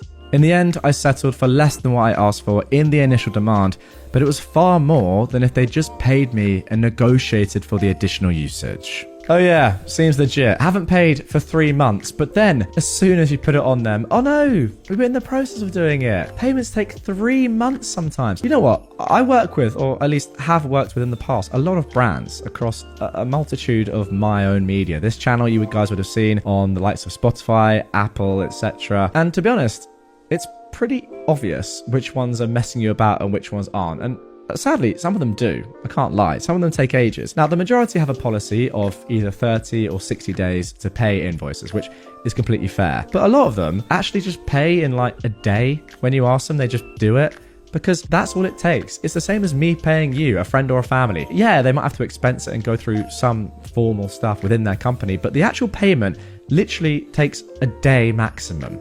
I mean, even internationally, a few days maximum. So the fact that they're waiting 3 months and then coming up with this BS just proves that it is BS. And yeah, the good thing is you got more than you would have done in the first place. Ultimately, they wasted their own time and their own money. And yeah, came across as pretty stupid. OP, well done. Car salesman talks himself out of a sale. About 7 years ago, I, 26 at the time, got a new job, which meant we didn't need our 2 cars. So my wife, who was 27, decided that we would sell both our cars and buy a bigger, nicer single car. We both had well-paying and stable jobs, and additionally had the support of a low-interest loan from parents to fund a purchase. We did our research extensively and decided that there were 2 options for us: a Ford Mondeo or a Kia Ceed, with our preference for the Mondeo. We'd worked out all the financials and had the spreadsheets to calculate that we could afford both, second-hand. At this point, we found our local dealerships and booked appointments with both to test drive the cars so that we could make a final decision. We arrived at the Kia dealership and all went fine. We liked the car and the salesperson was helpful. We happily trundled across to the Ford garage for our appointment and were met by John the salesman. John was an old white salesman who'd clearly been selling cars for years, and he'd clearly made a snap decision about the young couple in front of him. John sat us down at his desk and proceeded to tell us how expensive and exclusive the Mondeo was, and he wasn't sure we'd be able to afford it. He asked us our budget and we told him, but he didn't seem to accept it. He wanted us to tell him our salaries and other financial data, and we refused, saying we just wanted to test drive one. He told us he couldn't let us do that unless he knew we were serious buyers. We even asked if we could at least see inside one, and he refused that too. We left and walked back into the Kia dealership and bought the car we test drove earlier, and we were very happy with it, keeping it for the next 6 years. This wasn't enough for me though. I took a picture of the Kia and sent it to the manager of the Ford branch to say that we'd bought the Kia because of the actions of John. The reply from the manager was surprising. He replied that he was devastated because their margins were so tight and explained that John would receive a reprimand for losing them money. So, moral of the story, don't judge a book by its cover. Now this, to me, is just as simple as bad salesmanship. Don't you think? Like, even if you're not entirely sure, even if you think, okay, it's more than likely these guys can't afford it. Why don't you just do it anyway? Give them the benefit of the doubt and say, you know what? Yeah, go for a test drive. Aren't there, I don't know, some sort of finance plans that you can put in place? Payment plans as well for people that don't have the cash outright? I mean, there definitely are. And for that to take place, or for you to offer that, must be kind of feasible, right? To people that don't have loads of money or don't seem really wealthy when you first look at them, or are in their mid-20s. I mean, it's pretty ridiculous. A Ford Mondeo isn't the most expensive of cars out there. I get it more if, you had two random teens who are like, any chance I can test drive a Ferrari today? Then probably you're going to be like, okay, let's not make that happen. But given the spot we now know that John and the company were in, this branch anyway, surely it's in your interest to say, yeah, let's do it. What are you losing out on? A bit of time, half an hour driving about, looking inside a car. Really? Is that not worth it? Ultimately, yeah, John deserved to be reprimanded. Maybe he just couldn't be bothered. Nonetheless, whatever it is, that's very poor from John. Now for our final petty revenge story of this episode. Want to charge us extra for something that didn't happen? Have fun with your reviews tanking. This happened a few years ago. My girlfriend at the time, now wife, and I used to vacation in Asheville, booking cabins through a rental company. She grew up there and loved it. Plus she had friends and family in the area that we would visit while there. One of the rules the company had was that no extra guest was allowed to stay overnight, or there'd be a fee. This rule never bothered us, as we never planned on having that. But we did invite a couple of my girlfriend's friends over to hang out for a little while. They got there around 7 or 8 and stayed until about 11 before heading home. We finished the trip, had a great time, and went home thinking all was good. A couple of days after we got home, I got an email from a woman in the rental company who claimed that their maintenance guy saw that we had people stay over and we were being charged an extra $200 for breaking occupancy rules. Next came a back and forth between her and I, where I told them nobody stayed overnight and that they left around 10:30 to 11 p.m. But she claimed to me that occupancy is anyone being in the cabin at all, which made no sense. I looked up the legal definition of occupancy, which did not side with her, but she told me it didn't matter, and they charged me the extra $200. Cue the revenge. Between my girlfriend and I, we got about 8 people with 20 different Google accounts, all leaving 1-star reviews on the company's Google page. This took their rating of around 4.4 all the way down to the mid 3 stars. It was a local company. Well, someone higher up must have gotten wind of this, and they knew exactly who did it. Within a couple of hours, I got several emails from the original woman and her supervisor apologizing for the misunderstanding and asking how they could get us to take down the bad reviews. After telling them it was clearly not a misunderstanding, I told them to kick rocks since they wanted to treat us that way. And long story shorter than it could be, we ended up getting an offer of $200 off our next visit if we took the reviews down. And they obviously refunded me that extra $200 plus another $100 off that stay. Karen, I hope you understand what occupancy means now, if you still have a job. And there we go, an age-old revenge to finish up this episode. Nothing worse if you're a company than seeing your online rating. I mean, we all know how important trust is and online ratings are these days in the modern world. Just absolutely tank. I mean, 4.4 is not great to begin with, but seeing that go below 4 to the mid 3s, you're not getting any business from anyone who checks up online and sees those reviews, yeah, terrible stuff. To be honest with you, what are you actually doing? Like, occupancy rules are not they're just, I don't even have to look that up to know that it just means that you don't have to stay overnight, or you're not allowed to stay overnight. Going to someone's house from 7 to 10 is obviously allowed. I do know that across, a lot of the world, the occupancy rules are very, very tight. I know personally that one of my friends who's in Barcelona right now has pretty strict occupancy rules. But again, that's for people staying over, and they have to pay a fee if they want that to happen. But to just go and visit someone for a few hours, you don't have to pay for that. That's insane. I also just don't really get how it's in the interest of this company, unless they're just after some quick cash, but it's so exploitative. Surely it'd be better to say, you know what, guys, we're actually pretty relaxed with this. Yeah, you can't have anyone to stay over, but people can come around as much as you like. That would be more of an incentive for you or your employer or your friends that come over to rebook with this sort of company in future, right? Rather than saying, oh no, there's a window of only 30 minutes that I can come and visit someone. That's just too much hassle. It's too hard to police yourself and manage yourself, so you wouldn't do it again. It's a weird business model. It's very predatory, and I don't like it. Entitled stepmonster got herself banned from my wedding. I am a 28-year-old man, and my stepmother, who is 49, is a wannabe party planner. She's taken it upon herself to plan and host every party and holiday my dad's family has thrown since she married him. I never loved those occasions growing up. She's controlling and gets upset if people complain about anything, but humoured her for my dad's sake. According to him, this helps her feel included.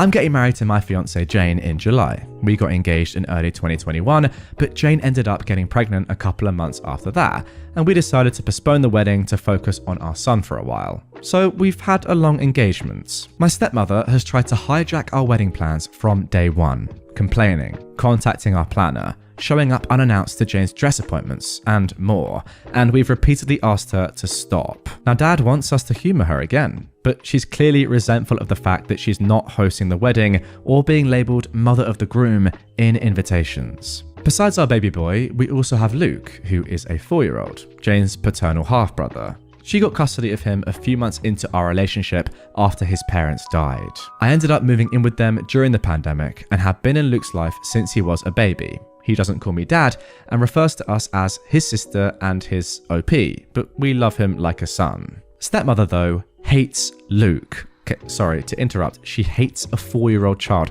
Crazy. Anyway, she accuses Jane of baby trapping her way into the family.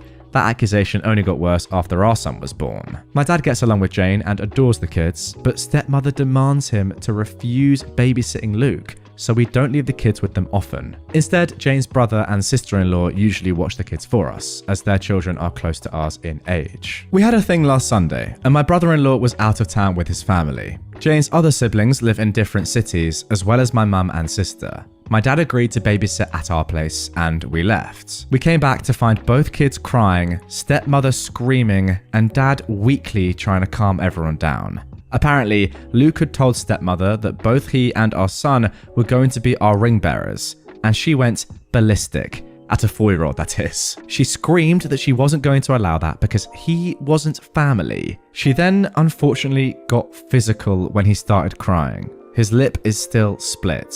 She'd never gotten to this point before. Oh my. We immediately banned her from our house and from our wedding. Dad is fuming and has said he's not going without her. He's also convinced half of his side of the family, by severely downplaying what stepmother did, to boycott the wedding as well. This includes my stepbrother, who fully agrees with his mother no matter how many times I try to tell him the truth. Me and Jane are refusing to budge, but many of my cousins who aren't coming anymore are asking us to reconsider. Pretty much all of Jane's family agrees with us, but one of her aunts has suggested that maybe stepmother is acting out because she doesn't feel welcomed by my family. I've honestly had it with my family enabling her behaviour. I love my dad and really want him at my wedding, but I'm more than willing to go no contact if it means protecting my family. Now guys, the good news is that there is an update to this post, so we will find out what happens next. However, I do have to say, just off the rip, the fact that some people in your family are defending your stepmother because she might feel left out of the family, that's a reason why she's abusing a 4-year-old. Like, what is going on there? Seriously, what's going on? And look, maybe it's just a split lip and that's not that deep. No, sorry, I disagree. A 4-year-old has been physically hurt and people are defending her. What is she doing? Now, that initial post was written 5 days ago, but just 5 hours ago, we got the following updates. I'll start off by saying that me and Jane are going no contact with my dad and stepmom. We haven't really spoken to either of them since the incident, and I don't plan on being the one to reach out. Any communication between us is being handled by my younger sister. She's completely on our side, but will remain in low contact for the time being. I've decided to adopt Jane's way of dealing with people she cares about. Forgive what's apologized for, but never forget. Basically, if dad or my stepmom ever truly understand what they did wrong and sincerely apologize, we are willing to forgive them, even if begrudgingly so. But we will never ignore or let them forget what they did to our family. And for the time being, neither of them will be allowed near Luke, our baby, and any other kids we may have in the future, even if we do forgive them. Well, I for one completely agree with all of that, and I'm happy to hear it. As for the rest of my family, I read a lot of comments suggesting that I post pictures of Luke's face, as well as the nanny cam footage. I'm not very active on social media, but even if I was, I'm not comfortable exposing my injured preschooler like that, especially given that nothing on the internet ever truly goes away. I also decided not to share the pictures with my family unless truly necessary. I should probably mention that while my family adores my dad, most of them aren't very fond of my stepmom. She had 2 failed marriages prior to meeting my father, the first of which resulted in my stepbrother, and he cheated on his then girlfriend to be with her. My family loved that girlfriend and disliked my stepmom right away.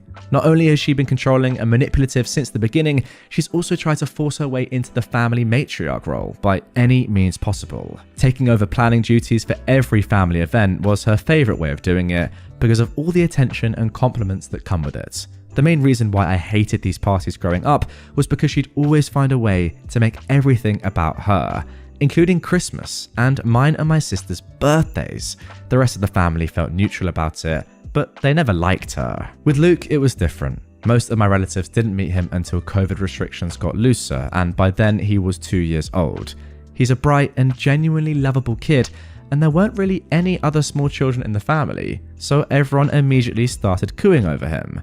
The way I see it, my stepmom got upset that Jane and Luke were accepted by my family so easily compared to her experience, and that is why she resents them both. But I can't confirm that. She was also mad that, aside from not being the planner, she would have absolutely no involvement in the wedding party. She tried to pressure us into letting her officiate. One of Jane's best friends was offered that role a year ago, making stepbrother my best man. He wasn't interested and I'd already got on my best friend, or asking her sister's daughter to be our flower girl, but we'd promised Jane's 3-year-old niece. Also, her sister's daughter is 15 and doesn't know us. Sorry, that is so weird. Imagine just a random 15-year-old girl being like, yeah, let me just carry these flowers. Sorry, just got a funny image in my head. Anyway, she also tried to convince us to let my dad walk Jane down the aisle since her father's gone. But her eldest brother, the brother-in-law I mentioned in the first post, had already been enlisted. Okay, that one is crazy. My stepmom was disappointed that my family wasn't as involved in the wedding as Jane's, and kept making comments about how that would never happen if we put me in charge. All of that being said, there is nothing that can excuse being that awful to a child, especially if it really is the petty jealousy that I suspect. Because I haven't spoken with my father, my sister has been keeping me updated on what he's been up to. As I found out through her, the story my dad and stepmom told the rest of the family completely erases Luke's injury and the abuse charges. Oh yeah guys, OP left a really small edit on the first post saying that they actually were going to press charges on the stepmom for what she did to Luke, which is completely fair. It insinuates that me and Jane banned them because we got annoyed with my stepmom and decided to take it out on my dad as well. Because most people already dislike my stepmom, explaining what actually happened that night wasn't hard, and most of the relatives that I actually wanted at the wedding have apologised and are now berating my dad as well. The people that didn't believe us, as well as those saying we overreacted, have been told they are not welcome in our home anymore. Those are mostly people from my dad's generation, so I can't say I'm surprised. But the realisation that they're so biased that they're willing to protect a woman they hate after she hurt a child just to make my dad happy has reassured me that I don't need any of them in my life. My stepbrother is still in denial. He refuses to believe his mother could hurt a child, even with all the evidence we have. I have to admit I understand. I love my mum too, but that doesn't mean I'd excuse his obliviousness. So he's banned too. It sucks because we were close growing up, but I don't regret it. Besides, Jane has 3 other siblings besides Luke, the older brother-in-law, a twin brother, and a younger sister, and I'm closer to them than I ever was with him.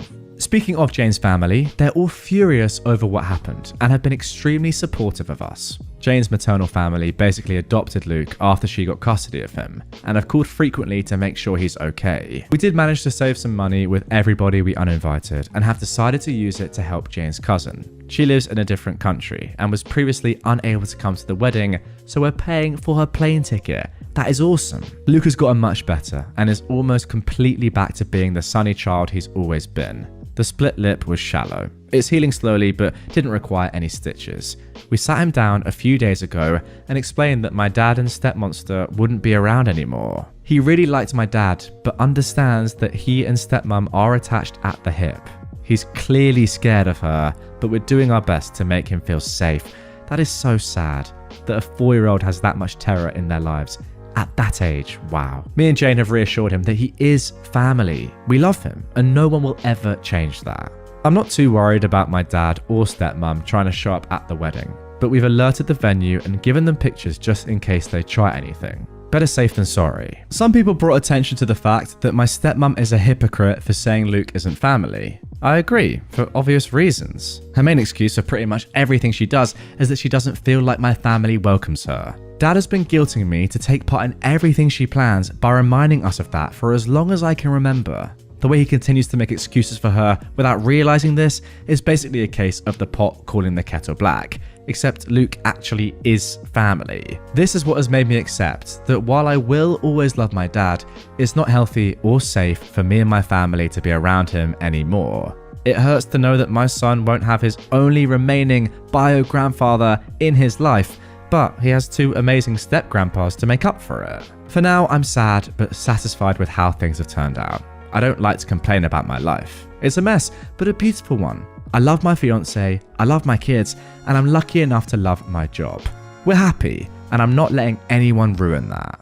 And there we go. Great story. Really enjoyed that one. You know what? I really like the fact that throughout this, you kept almost reminding us the reason as to why you were treating your dad in the same way you were treating your stepmom, alienating him from the family. Well, not alienating him, but you know what I mean. Going no contact. When he, to be fair, himself wasn't doing anything particularly badly. But yeah, you just summed it up at the end right there. The fact that he is enabling your stepmom's disgusting behavior, if anything, is just as bad as what your stepmom is doing, right? Now, OP has said that they hope that this is the last update on the story, but they'll keep us posted.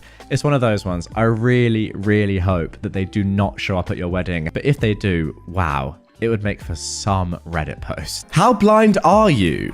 I am legally blind. I have no sight in one eye and very little sight in the other, but I can see a little. I walk with a sight cane, but I generally do need some help to get around.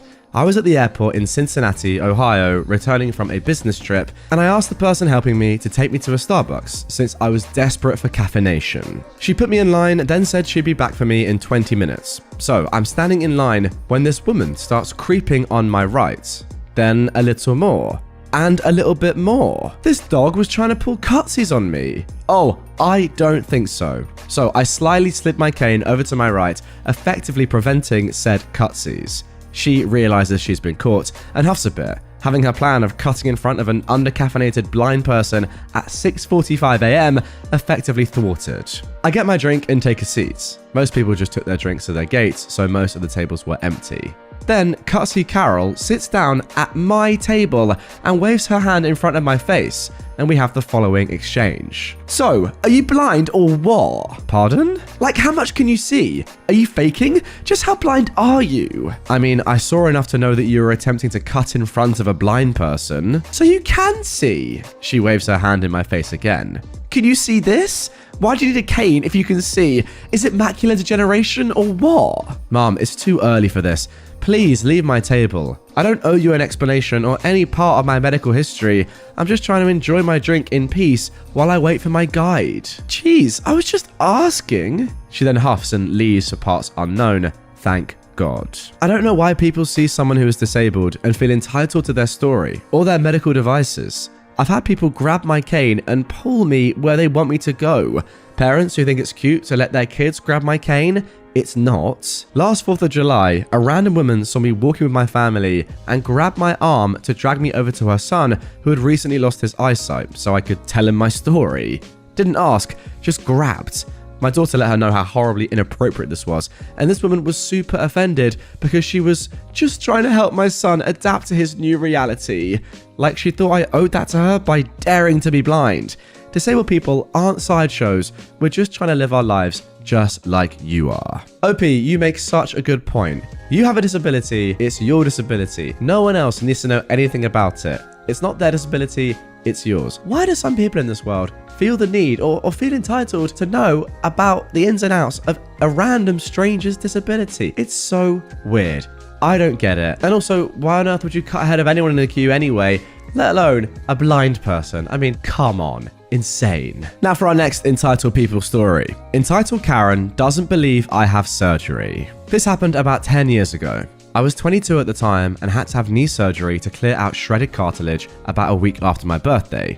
This story takes place 3 days after the surgery. My mum, who is a nurse, my now husband, who was my boyfriend of 2 years at the time, and my best friend decided to take me shopping to try and get my mind off the surgery and to pick up craft supplies so I'd be bored while off of work. I should mention it was an orthopedic surgery, so I didn't need to use crutches if I didn't feel the need, and I should be walking some. When we got to the craft store, not our first stop, my husband and best friend made me use one of the store's wheelchairs. I was being stubborn because I could still walk, just not very fast or as long without brakes.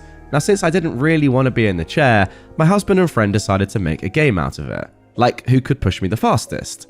Now, you might think we're wrong, but let me state, this was in the middle of the day on a Monday, so the store was not busy, and my husband and best friend would check the aisle to make sure that the coast was clear. After one of the speeding events, I was looking at something in an aisle, and my mum pulled my husband and best friend away to look at something else. It was something she thought I would like, and was going to get it as a surprise. Well, I decided I didn't want whatever it was that I was looking at, and I stood up to put it back. This is when Karen appears, berating me for using the wheelchair as a toy and telling me that there are people who actually need it.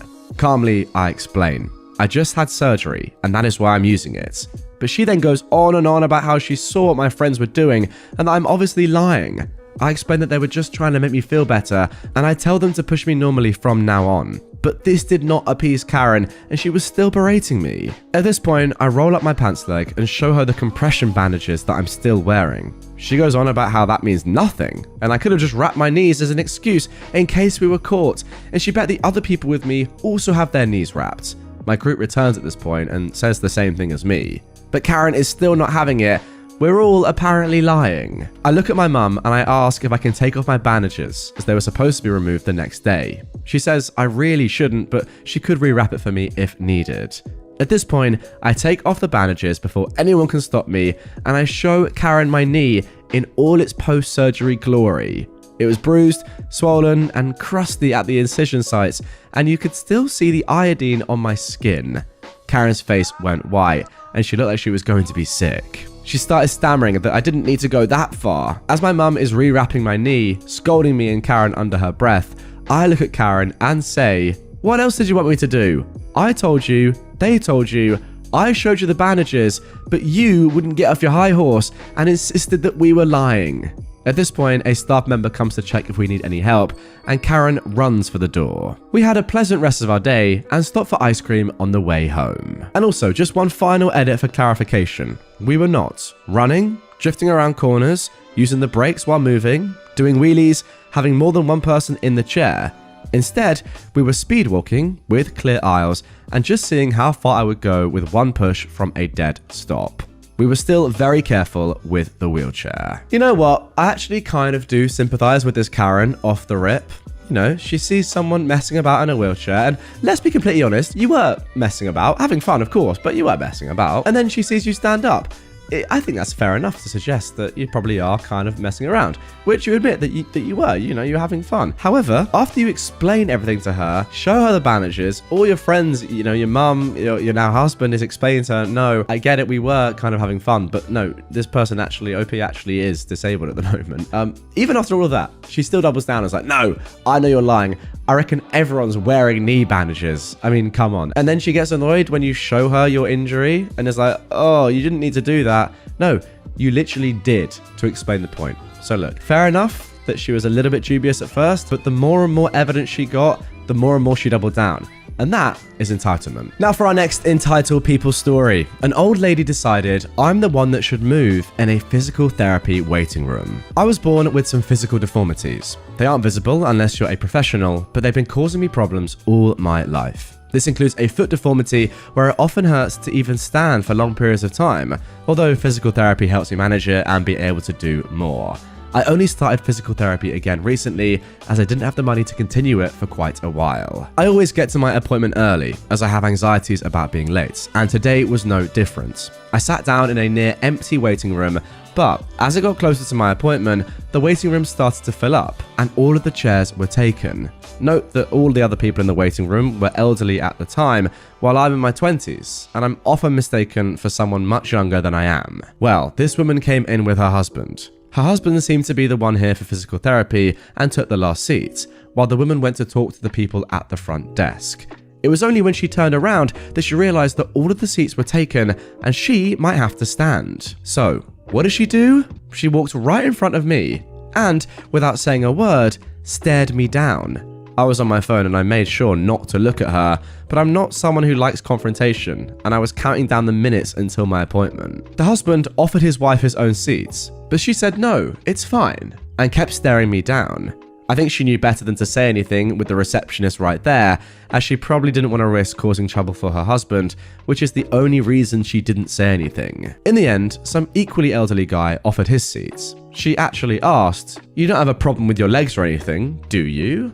The guy assured her it was a problem with his shoulder, so she sat down and that was that. That's all there is to the encounter. I know there wasn't some crazy event or anything, but it always frustrates me when people assume that I deserve my seat the least because of my age, even in a goddamn physical therapy waiting room. Well look, we don't know for sure if this woman was 100% not disabled herself. She could have had an issue as well. However, it does seem unlikely that she did, and for her to just assume that because you're younger, you're okay to stand up, even though you're literally in a physical therapy institution, is so dumb. That's the thing that I'm thinking for these first three stories anyway. The people involved are just incredibly dumb. She didn't even ask you, just stared at you, probably got up in your physical space, just looking at you. Again, stupid and also very, very weird. Actually, you know what? I just remembered she actually declined when someone else offered her a seat. Therefore, if you can choose where to sit, you can choose to stand, you clown. And now for our final story of this episode. Entitled woman tries to take my wife's accessible parking spot, then gets angry when I call her out. I am a 42-year-old trans woman, and I live in an apartment building with a reserved accessible parking spot for my wife, who is wheelchair bound. Yesterday, I came home to find a red Chevy Silverado parked in our spot. There was no disabled placard or license plate tag, so I knocked on some neighbors' doors to see if they knew who it belonged to. Nobody answered. I decided to make a fake parking ticket, citing the violation as parking in a reserved accessible space without proper placard. Right after I put the fake parking ticket on the truck's windshield, the owner of the truck came out and asked me what I was doing. I told her she was parked in our spot, and she rudely said that she was working for building management and that if I had a problem, I needed to take it up with them. I told her it wasn't her spot and she needed to move, but again, she refused. I went back upstairs and into my apartment. A minute later, I heard a knock at the door and opened it to find the fake parking ticket in the door jamb with their reply written on the bottom. They'd written some transphobic and homophobic slurs on it. I went back outside with my phone out to try and take a picture of their license plate. However, an angry-looking young man was at the bottom of the stairs. He told me I needed to watch what I say to his mama. He said I didn't look disabled. I told him it's my wife who cannot walk. He then asked where my car was, implying he wanted to do some damage to it. He called me the N-word, then misgendered me and was acting aggressive. Feeling unsafe and not wanting to escalate the situation further, I told them to have a nice day and I went back inside the house. I called the building management, who expressed their condolences and said that I should call the police. I called the police, who said they sent an officer when they could. 20 minutes later, an officer called and said they drove by, but by then the people had already left. I'm so angry and upset by this whole experience. I can't believe someone would be so entitled and disrespectful, especially to someone who is disabled. I'm also disappointed that the police didn't do more to help. I'm posting this story in the hopes that it will raise awareness of the issue of accessible parking. It's not just a convenience for people with disabilities, it's a necessity.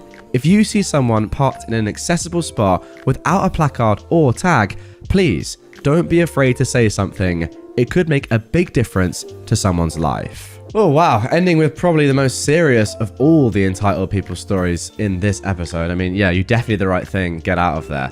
At that point, when you're literally being threatened and having, verbal abuse just spouted at you, I mean, that's truly horrible stuff there. I don't quite know which word was worse, but my goodness me. Yeah, get out. Call the police. It's a shame they couldn't come quicker and actually see these guys and just, give them a warning, or hey, at least do something, stop them from abusing you. But wow, what a terrible, terrible spot to be in.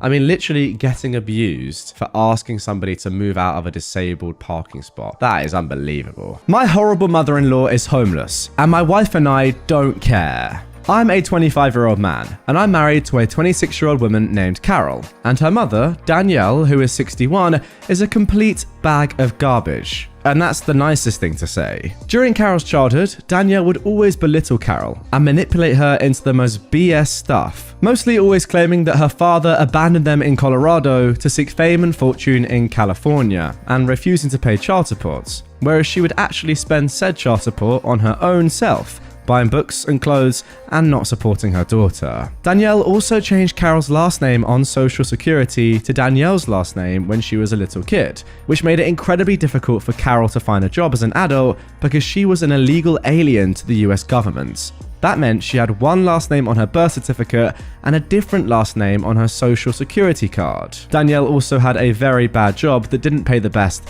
and had to get an apartment with Carol under Carol's name because Danielle had terrible credit, and Carol had a 0 credit score because she was 18 at the time and didn't have her own bills to pay. Danielle kept getting on Carol's case about not having a job, but Carol said she couldn't because of the name issue. They ended up getting evicted due to failure to pay rent because Danielle's job wasn't enough to pay for a luxury apartment and she had to move in with grandma.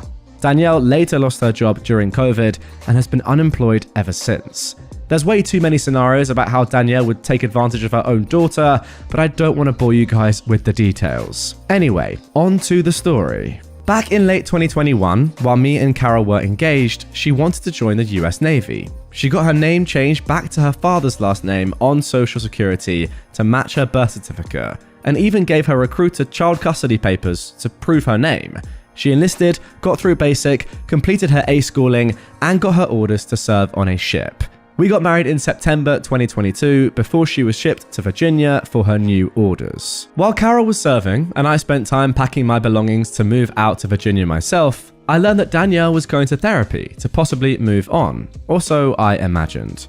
I tried so dang hard to stay away from her during that time, but she was always bugging me, wondering why Carol wasn't talking to her during the day. I let her know on repeated occasions that she has no cell service on her ship, but to her, it was just one of those in one ear and right out the other things. I eventually made it to Virginia in December of 2022 to be with Carol. We've been ignoring all of Danielle's calls for a while. Fast forward to April. Carol gets a text from Danielle asking her to call her to talk. They talk on the phone for a while, and Carol learns that her grandma is not doing well. I also get my brother's high school graduation invitation in the mail, and I want to see him graduate in May, which means Carol wants to see her grandma because she fears that she may not make it to the end of 2023. Danielle seemed to be super nice, and Carol and I both thought she changed because of all the therapy that she's been getting. So, last week, we fly back to Colorado, and Danielle loans us her car while we're there, and was being way too nice to us, like a decent human. So we see my brother walk across the stage, and Carol gets to see her grandma. While there, we learn that grandma wants to move into a more safer place with Carol's aunt because of her health, and Danielle has to move somewhere else because, in her eyes, everyone doesn't want to take me in because the family doesn't like me. We told her that if we weren't living in a 650 square foot, 1-bedroom apartment on the other side of the country, then we could help her. Again, she starts being even nicer to us while still in Colorado. I even warned Carol that her being nice could mean something bad in the future, given her past behavior. Carol agreed. A few days after we flew back to Virginia, which was just 5 days ago, Carol gets a text from Danielle saying that she's gonna have to live in her car because nobody will help her. Carol asked her why she can't get a job and get her own apartment, and she said that, "I can't get a job at my age, and it's been too long, and it's very expensive to live on your own, especially in Colorado." Carol told her that we unfortunately can't help her because 1, we live in a small apartment, and 2, we live 7 states away on the other side of the country. So now, here we are today. I'm at work and I get a call from Carol saying that she needs to be with me. I ask if everything's okay because I can tell that she's not. She said she'd talk about it when she got there. 30 minutes later, she shows up and I go on my lunch break with her. She tells me that her mum literally asked for $1,000 to help her move from Colorado to Virginia so that she could be with us. $1,000! We told her multiple times that we couldn't help her because we don't have that kind of room. We let alone don't have $1,000 to just give away. We live paycheck to paycheck. I was so flabbergasted. And Carol told me that her being super nice in recent times was way too good to be true, which is what I felt would happen. She either didn't get the therapy she needed, or she lied. I don't know what the case was there because there's no proof. Now, I wasn't around for this part, but Carol and Danielle argued over the phone. More like cussing each other out per se. Danielle was upset with Carol for not providing a home for her when she did it for her first 20 years of life, and now Carol can't return the favor. Carol then told her mother, "Just F off already," before hanging up and blocking her completely. So, Danielle is now homeless and living in her Nissan Sentra. But we couldn't care less. All those years Carol had to endure due to Danielle's entitled and narcissistic behavior is now biting her in the butt. And nobody wants to live with her because of this. Because that female dog only cares about herself and knows what she's doing is wrong and doesn't give a dang. I personally and honestly don't care if she dies. I will pee on her grave when that happens. Well, there we go. You know what? I would normally say that letting your mother-in-law become homeless, despite how horrible a person they may be, is a pretty terrible thing to do. If you can help, it's always a good thing to do, surely. Even if you don't like them and you don't get on with them. But I think this story is an exception. First of all, you're living paycheck to paycheck anyway, and there's a very limited amount of things that you could do, especially financially. I mean, she's asking for $1,000, which just doesn't exist. Also, it doesn't cost $1,000 to move from Colorado to Virginia. I don't believe that. Secondly, the fact of the matter is, she's been a terrible mother to your wife for her entire childhood. Therefore, even if you had unlimited money, I'd probably say, you know what, fair enough. Don't help her at all. Let her rot and let her be homeless, as horrible as that may sound. I mean, ultimately, this is just payback in its finest form. No one wants her around. I wonder why. Maybe because she's a horrible person. Get nicer, and then maybe people will want to help you. That is my solution, Karen. Now for our next entitled parents story. Entitled parents tell me to F off in my own yard? Enjoy your free shower. A few years ago, I lived in a house that was a block away from a public park. It was a very large park, and I noticed 2 soccer games occurring when I left one Saturday to go to the grocery store. When I returned home about 45 minutes later, I saw there was a truck parked beside my property. The occupants of that truck were on my property. There were 2 children dressed in soccer uniforms, their mum and dad, and a large Doberman. The Doberman was lying on a picnic blanket, the parents were setting up their family's picnic lunch, and the children were chasing each other all on my front lawn. I couldn't believe my eyes. I pulled my car into my driveway and walked over to the family, asking them why they were on my property. The entitled mother then snarked at me. "What does it look like? We're eating lunch." I asked why they're not eating in the public park that's a block away, and she responded, "It's more peaceful here." In complete shock, I then said, "This is private property and you all need to leave now." The mother's response? "Go frick yourself, you little dog." I was furious. I pay the mortgage, I do all the lawn work, and you think it's okay to trespass and tell me where to go on my own property? This was the easiest revenge ever. I walked right beside them to the outside tap that was attached to my sprinkler system and turned it on. The family started screaming and grabbed all their stuff as they ran to their truck. The mother and father screamed obscenities the whole time and said they were going to get me? Well, this is where revenge number 2 came in. I downloaded my security camera footage, which showed their license plate, and I brought it to my next door neighbor, who just happened to be a police officer working that day. The parents were charged with trespassing, and I had a smile on my face for the rest of the day. And there we go. R/entitled parents, but with a little bit of petty revenge at the same time. Just simple enough. Like, what are you doing? You can't go on someone else's lawn. It's just illegal. And the least you deserve is to be sprayed off it with a rather beautiful piece of water hosiery. And what a word that is that I've almost definitely just made up. But I love it. Water hosiery, put it in the dictionary. Mother is upset I use my first name in class. I teach philosophy and epistemology to high schoolers. I'm also fairly young for a high school teacher. I introduce myself as Faye, my given first name, which has been my given name since birth, to my students. Well, I got an email from a parent reading, Mademoiselle Bettencourt, this is Karen, and I'm Kevin's mother. I'm deeply disturbed that you allow students to call you by your first name, and I believe this is unprofessional and confuses children. My child's test scores clearly reflect this, as your class is the only one he is struggling in. And as he has maintained an outstanding academic performance, it is clear that you are the problem. I highly suggest that, in order to better teach my child, you reflect on this and begin to use your professional name. So I responded, Karen, thank you for reaching out to me. I'm awfully glad you are so concerned with your child's performance in my class. As you might not be aware, I do not grade homework or tests as official standing, and they go only to show an empiricist view of one's performance. Don't worry, this means the grades you see in the system will be different from the final grade, as your child will have 100% in my class. This was made clear in my syllabus. You should also note that I attach my comments for every assignment and include an annotated copy of your child's exams and essays so that they may see where they need to improve. If you have specifics about concepts your child is struggling with and ways that might better help him learn these concepts, I'd be more than happy to meet with you over coffee or tea to discuss with you. So she responds, the annotations are incredibly vague and abstract and offer little insight into how my child, who is brilliant, may improve. However, I see you mark him wrong every time he refers to you as Mademoiselle Bettencourt and replace it with Faye. It is illogical to ask of a child to indulge in using such a silly name.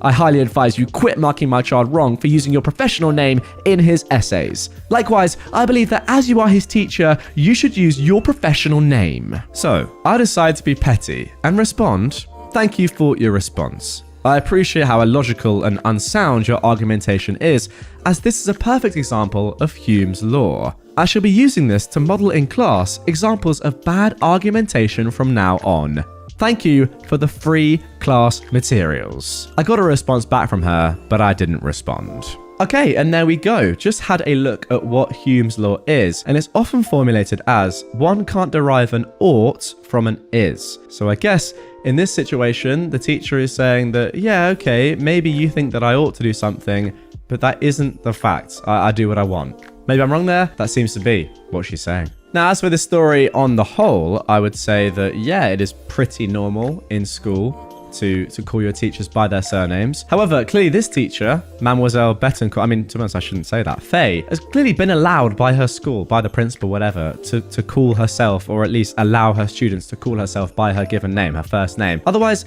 she'd be reprimanded, right? I don't imagine there's a way in which her other teachers, her colleagues, the principal, her head of year, whatever, know that she, or don't know that she is calling herself Faye, and like, oh, we didn't realize this. Every other teacher calls themselves by their surnames. I imagine that everyone knows that she does this, and she's been allowed to do this. Therefore, if you're allowed to do it and you want to do it, that's fine, right? If anything, I would say that it's more friendly with your students and you probably have a better rapport. I don't know, if it works for Faye, I'm fine with it, right? I don't really care what my child or children call their teachers as long as it's with respect and the teacher allows it. To be honest though, I do feel a little bit bad for Kevin. If he's used to calling other teachers Miss this or Sir or Mr. whatever, and it's just this one teacher, Faye, that he has to change for, I don't think he should be marked down for that. I'm not sure if he is, but I don't know. It's a weird one, isn't it? For Faye, I get that. She wants to be called by Faye. And by the way, the mother does not need to be involved in this at all. This is clearly a Karen. However, for Kevin, I don't know, seems a little bit harsh. Yes, even though the teacher is telling him, call me this, I don't know, he might feel like he has to call you Miss Bettencourt or Mademoiselle Bettencourt. I don't know. It's a tough one. I wouldn't blame necessarily Kevin here, but for Karen getting involved, yes, there is absolutely no need. And now for our final entitled parent story of this episode. Entitled mother tried to reduce my pay for attempting to seduce her husband. I started babysitting families in my church growing up. Between the ages of 12 to 16, I babysat for over 30 families, and I was highly requested in that community. I knew everyone, and I attended that church since I was 4. Everyone knew me, I knew everyone, very tight-knit. So I babysat for a family we will call the Smiths. I knew that family since I was 10, and they had children that were younger than me. I helped with these kids for children's mass. Now I knew the family, and we were kind of close because I was one of the kids' helpers in a class unit. Plus, we all knew each other from the church and school. Now, I'm 13-ish when this happened. I babysat for this family, the Smiths, and it was going good. They had a pool in their backyard, and the dad had told me to pack a bathing suit. He said, "The kids will probably beg you to swim with them if you don't mind, but you don't have to." So, I babysat these kids for about 5 hours, knowing that 4 hours in, the husband would come home to take a work call. Then he'd help with the kids, and my parents would take me home. 20 minutes before the dad gets home, the kids want to swim. I agree, and we all get ready. I'd chosen a normal bathing suit for a 13-year-old, but I had a larger chest than others my age, and the mum of these kids. Now, the dad comes home and asks if things are all good. I tell him yes, and he tells me he'll find us when he's done with his work call. It's about 5 p.m, and he comes out and asks to take another call. He asked to take a picture to send to his wife to let her know that I'll watch the kids for longer since he had another call. TLDR, all went well till the wife shows up. Everything goes good and the kids are having a blast. I help dry them off, help them shower and change as the wife gets ready to take over and the husband has started making dinner. I was in my oversized shirt, bringing the kids downstairs when the wife signals to me. She pulls me aside and begins to shame me. She tells me I won't be getting paid from 4 p.m. to 5:45 p.m. for dressing like a slut in an attempt to stray her husband from me. What? That my choice of swimsuit was slutty and she should have known better not to trust me. That I was I don't know if I can even say that word, and that my breasts would get me nowhere in life, and I was going to be odd dressing like that. Okay, wow. I was flabbergasted because I'm barely 13 at the time and I wasn't wearing a revealing swimsuit. I nod and profusely apologise because I wore this to the pool and never had any problems, and me and my bestie had matching ones. I was sobbing hysterically. I took my money and sat on the porch waiting for my mum to pick me up. I hear yelling inside. The dad comes out and gives me $50 and goes back to yelling at his wife inside the house. Oh, there's also some extra information at the bottom of this. They filed for divorce because she was having an affair with another guy. She later revealed this information to another family that I babysat for, and they told me that the wife was insecure about her chest. The dad was not a pedo and his kids are doing great. Oh my goodness. Well, I don't want to say save the best till last, but let's just say save the most extreme till last. Goodness me. Imagine being that insecure about yourself that you're getting jealous of a 13-year-old child. I mean, I don't quite know what to say other than that is actually so embarrassing that it's bordering on abusive, because you're telling a 13-year-old that they're going to get hard if they wear stuff like that. I mean, that's not really just insecure, is it? That's very harmful to someone's future. Karen preaches to my child. My eldest is having a play date with a friend and her mum comes to pick her up. I'm in my bedroom with Streetlight Manifesto playing and my boyfriend watching the kids. He comes to get me, saying that Mummy Dearest wants to talk to me about my music and rolls his eyes. So I go and she immediately starts with the, "You let your children listen to such blasphemy." And I tell her it's really not blasphemy if we don't believe in God. She then gets so outraged that we need to see the light. So I snap back at her. "Leave my house immediately or I will have my boyfriend assist you in finding your way to the exit." I send her an email the next morning. "Hi Emily, this is Famer. I'm very concerned about your insistence on my preaching to my children and do not appreciate you insulting me and my children, especially not in front of my child. I would very much like for you to keep your religion to yourself and your family. If you find what you need in your God, that is wonderful for you, and I'm truly happy for you, but we do not share your beliefs and we very much do not want you pushing your beliefs on us. and especially not our children, who do not yet possess the critical faculties to understand such difficult concepts. As a courtesy, I will refrain from playing atheist music while your child is over. I got a message back. Famer, I'm very sorry for my attitude the other day. My mother's currently in the hospital and I wasn't having a great day. I understand you have a difference of beliefs and will respect that in the future. Thank you for coming to me instead of just attacking me. So, I think it's settled, and I let my daughter go to her playdate despite my boyfriend wanting to chaperone. I should have let him. When I pick up my child, we start driving home, and I ask what they did and if she had fun, and she says, "We watched a movie about Jesus." Luckily, my child already knows about Christianity and that they have their beliefs, but that we, mummy and daddy, do not share those beliefs. But now I have to figure out how I'm going to answer the "but why" questions from a 5-year-old that I was hoping I could put off until she was better equipped to understand apologia and its critiques, because I don't have any real issues with Christians or Christianity that aren't based in the logical failings of their arguments for the existence of God. I became an atheist because I studied philosophy. So I sent another email to Emily. Emily, this is Famer. Please explain to me why you thought it appropriate after our last conversation to proselytize to my child. Here is the response. Famer, I'm sorry. I figured you wouldn't mind, given you espouse the virtues of atheism in your home, that I at least provide a counter to your blasphemy. Children should be allowed to decide whichever path they wish on their own. Emily, I responded. Thank you for responding. I will no longer be letting my child over to your house unsupervised, and your child is no longer welcome over at ours unsupervised. I will be taking further actions as necessary through the school. I advise you don't weaponize your child in this and allow them to continue to be friends. However, should you fail this, I will seek a no contact order and go to the police to report your harassment. Any further correspondence can go through my boyfriend, as frankly, you don't want my patience to run any thinner than it already is. His contact information is attached, and I've CC'd him to this thread now. We haven't heard back. Well, I hope after that threat, I mean, it's so ridiculous that you even need to make that threat of your boyfriend getting involved, that is going to be the end of that story, and it certainly looks as if it is. But yeah, overall, I will say I completely agree with you, OP. It's one thing having your own beliefs in your own religion, and I'm completely here for that. And as you said yourself, if you believe in whatever you believe in, that is completely fine. And genuinely, yeah, I'm happy for people that have their beliefs in whatever they believe in. It's all good with me. But once you start forcing and pushing those beliefs onto other people's children, yeah, that I don't really agree with. Now moving on to our next entitled parent story. Now I will give a little bit of a warning before we get into this one. It's a little bit graphic perhaps. If you're not very good with blood or bodily fluids or that sort of stuff, maybe you want to avoid and just skip to the third story of this episode. But it's a really good story, to be honest, and a serious story, and one that I wanted to cover and show you guys. So if you're keen, here we go. My mum, a 41-year-old woman, believes me, a minor under the age of 17, vomiting blood and having violent diarrhea is because I don't exercise enough. I am currently sitting on the toilet writing this in incredible pain. Yesterday night, I was sent to the ER because my stomach was in serious pain. I came back with violent diarrhea and I ended up vomiting blood all over my floor.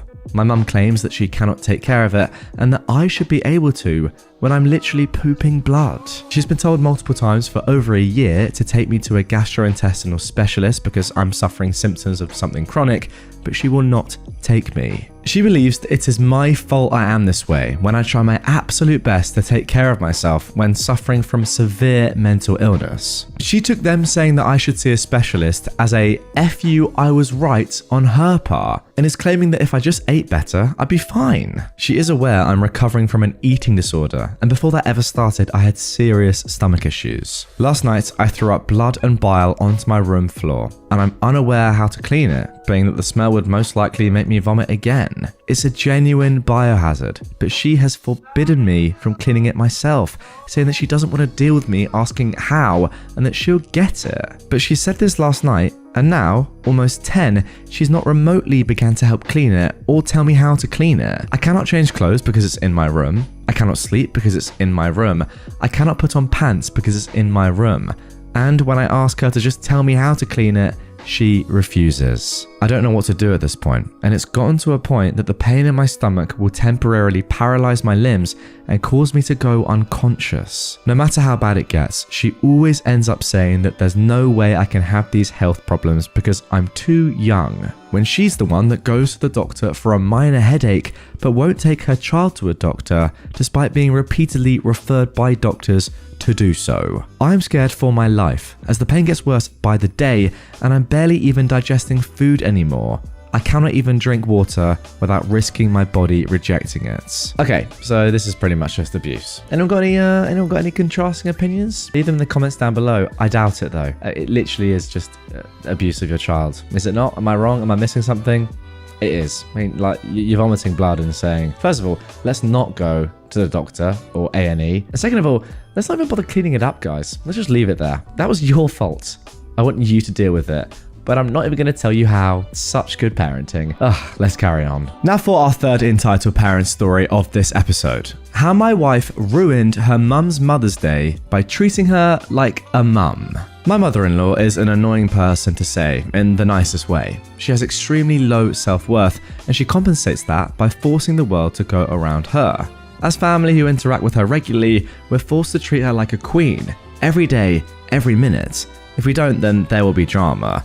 All the way from pouting, going to her room, fainting, leaving the house to full-blown breakdown, including saying, "Why should I live on this planet anymore if no one cares about me?" Yeah, to see an old lady say she'll kill herself just because we don't give her a few minutes of attention is a bizarre thing to witness. So it's exhausting to be around her, but what else can my wife and my sister-in-law do? She is their mum and they both try their darn best to make her feel special. But they'd also like to interact with her as their mum too, not just as some out-of-touch royalty.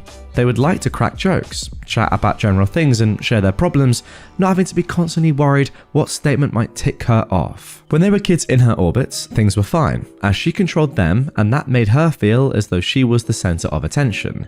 But now that they're married, have family of their own, and that she is not the anchor of the family, she's started becoming more and more demanding that we perform some elaborate rituals to make her feel special. It's becoming extremely exhausting. So, onto the actual event itself. My mother-in-law and father-in-law have travelled to our country and are staying with us for a short time to help us with the kids, as we all live halfway across the globe. My wife planned an elaborate Mother's Day event centred around my mother-in-law, even though she herself is a mum too. One of those that included lunch in a popular ethnic cuisine restaurant. By the way, had she not planned it herself, there would have been a snarky comment at the end of the day saying, "Seems like you don't care about your mum enough to plan something for me. I was waiting the whole day for you to do something." Anyway, morning went uneventfully as we've been pampering the grown-up toddler, and my mother-in-law was quite jubilant. We go to the restaurant and I and our elder one go in to set up the table as my wife is bringing the others in, my mother-in-law, father-in-law and our little one. My 2-year-old, the real toddler, decides to throw a tantrum for toddler reasons, but then my mother-in-law sees this beautiful garden in front of the restaurant and wants my wife to take her picture. My mother-in-law doesn't care about anything and forces my wife to take several pictures as my wife is holding a crying, fussing and kicking toddler at her hip. Having basked in the glory of being the centre of attention, my mother-in-law is satisfied enough, and they all come in. My wife is ticked off from that, but tries her best to be cheerful. The waiter comes in to take the order, and right then, my mother-in-law decides to go to the restroom. My wife asks her to order before going, as the kids will get hangry if we wait for long. But the big mistake my wife did was she asked in a normal tone, a regular conversational tone, instead of a pleading or pleasing pampering tone. How dare we order her royalty on what to do? That was strike one. As me and my wife are looking at the bazillion choices and trying to order for kids, ourselves, spice level, etc., we got absorbed into ordering without paying attention to the most important person. My mother-in-law wasn't the centre of attention for 2 full minutes. How dare we? That is strike 2. We didn't notice that or ask what she wants. She asked if they have a particular ethnic dish, which is a regular staple we have almost every day at home, like a grilled cheese sandwich. That too in an indifferent, meek tone. She was indirectly implying that she's just a nobody because of strike 1 and 2, and therefore she was ordering some peasant food. That was our cue to realise our mistake, prostrate before her, beg her forgiveness, and bring the world back into alignment before things go downhill. We failed to notice that change in her tone, which was strike 3. Instead, my wife suggests, "Mum, we have that almost every day at home, so why don't you..." But my mother-in-law cuts her off, saying, "I know that. Are you saying I don't know that?" And then storms to the restroom. We're all figuring out what the frick happened, and we finish ordering. My mother-in-law comes back and unloads on my wife how she has disrespected her. We brought her to this country, and ever since then, my wife has made it her mission to do nothing but continuously humiliate her, and then she starts crying. I quickly realised what had conspired, but my innocent wife, whose heart is only filled with love and not such evil games, doesn't realise drama that my mother-in-law wants. Instead, she's trying to understand how suggesting that the dish is a regular staple at home is humiliating. And my mother-in-law goes, "You're implying I'm dumb and don't even know this. You have ruined Mother's Day. All daughters do special things on Mother's Day, and here you are ruining mine," with a few other delectable quotes. My wife says again and again, "That's just a regular thing to say to your mum," but my mother-in-law is adamant that my wife humiliated her by implying that she is dumb for not knowing it's a staple dish we regularly eat at home. So she storms off to sit outside. Seriously, that was the entire discussion for a full 5 minutes. It was extremely bizarre to see a 60-year-old woman throw a tantrum and accuse her daughter because she said, "It's a regular staple we eat at home." Now normally we would run after her and apologise and beg her to come back and keep apologising throughout lunch, which is what she wanted after 3 strikes. But this time we were so over this BS, having been through similar ones so many times. So we just sat and ate in peace without an extra side of drama.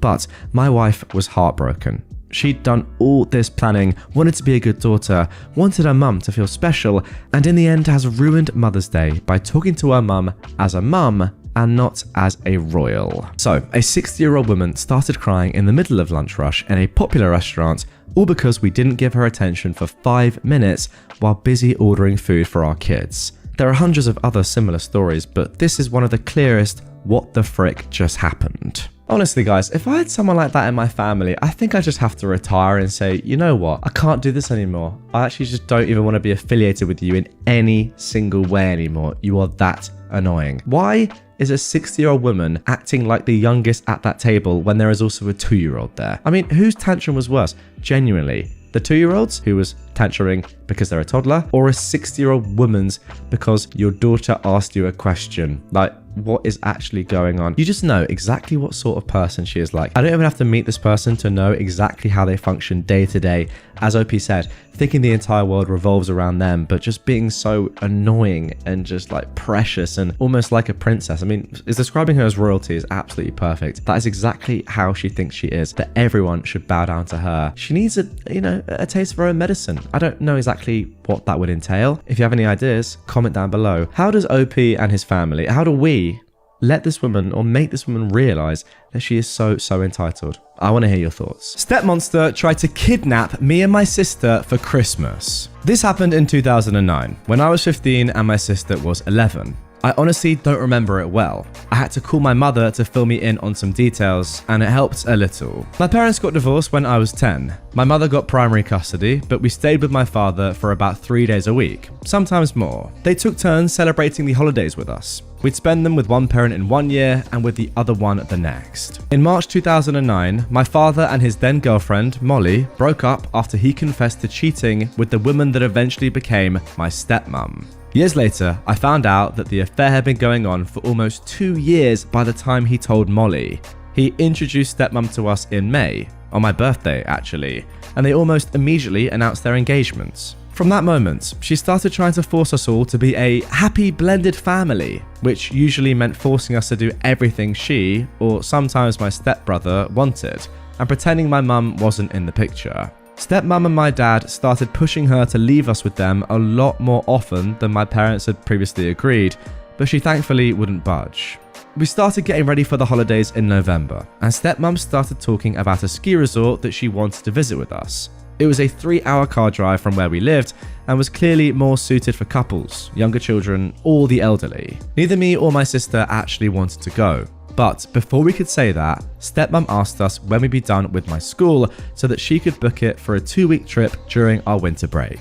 I was happy to be the one to break it to her. We'd spent Christmas and New Year's Day with my father and Molly the year before, so it was mum's turn to have us. My father and stepmom called my mother dozens of times to try to convince her to let them take us, insisting that stepmom was excited to spend Christmas with us and that the previous year's holidays didn't count because we'd spent them with Molly. My mum said no, as she'd already made plans, and the subject was dropped for a few weeks. Then, on our last day of school before winter break, stepmom picked me and my sister up from our schools. That was fine. We were supposed to spend a couple of days with my father before the holidays. What wasn't fine was that the moment we got into her car, stepmom said, "We're going to the ski resort! Surprise!" She proceeded to tell us that they'd already packed our bags for us and dad would meet us there.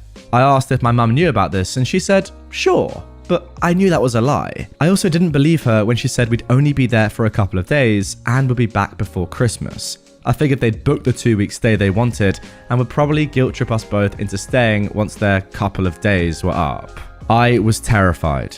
I didn't have a phone. My mum thought I was still too young to have one. Didn't trust my stepmom, and I could see that my sister was even more scared.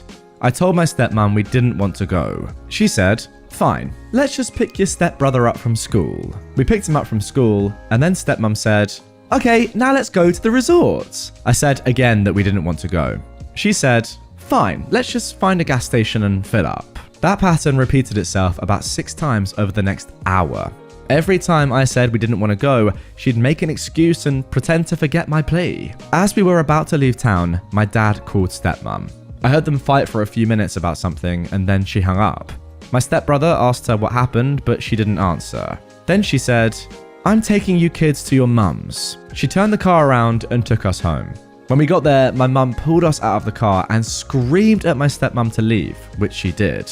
Mum was hugging us and bawling as if she hadn't seen us in years. She didn't tell me the full story until a few days later.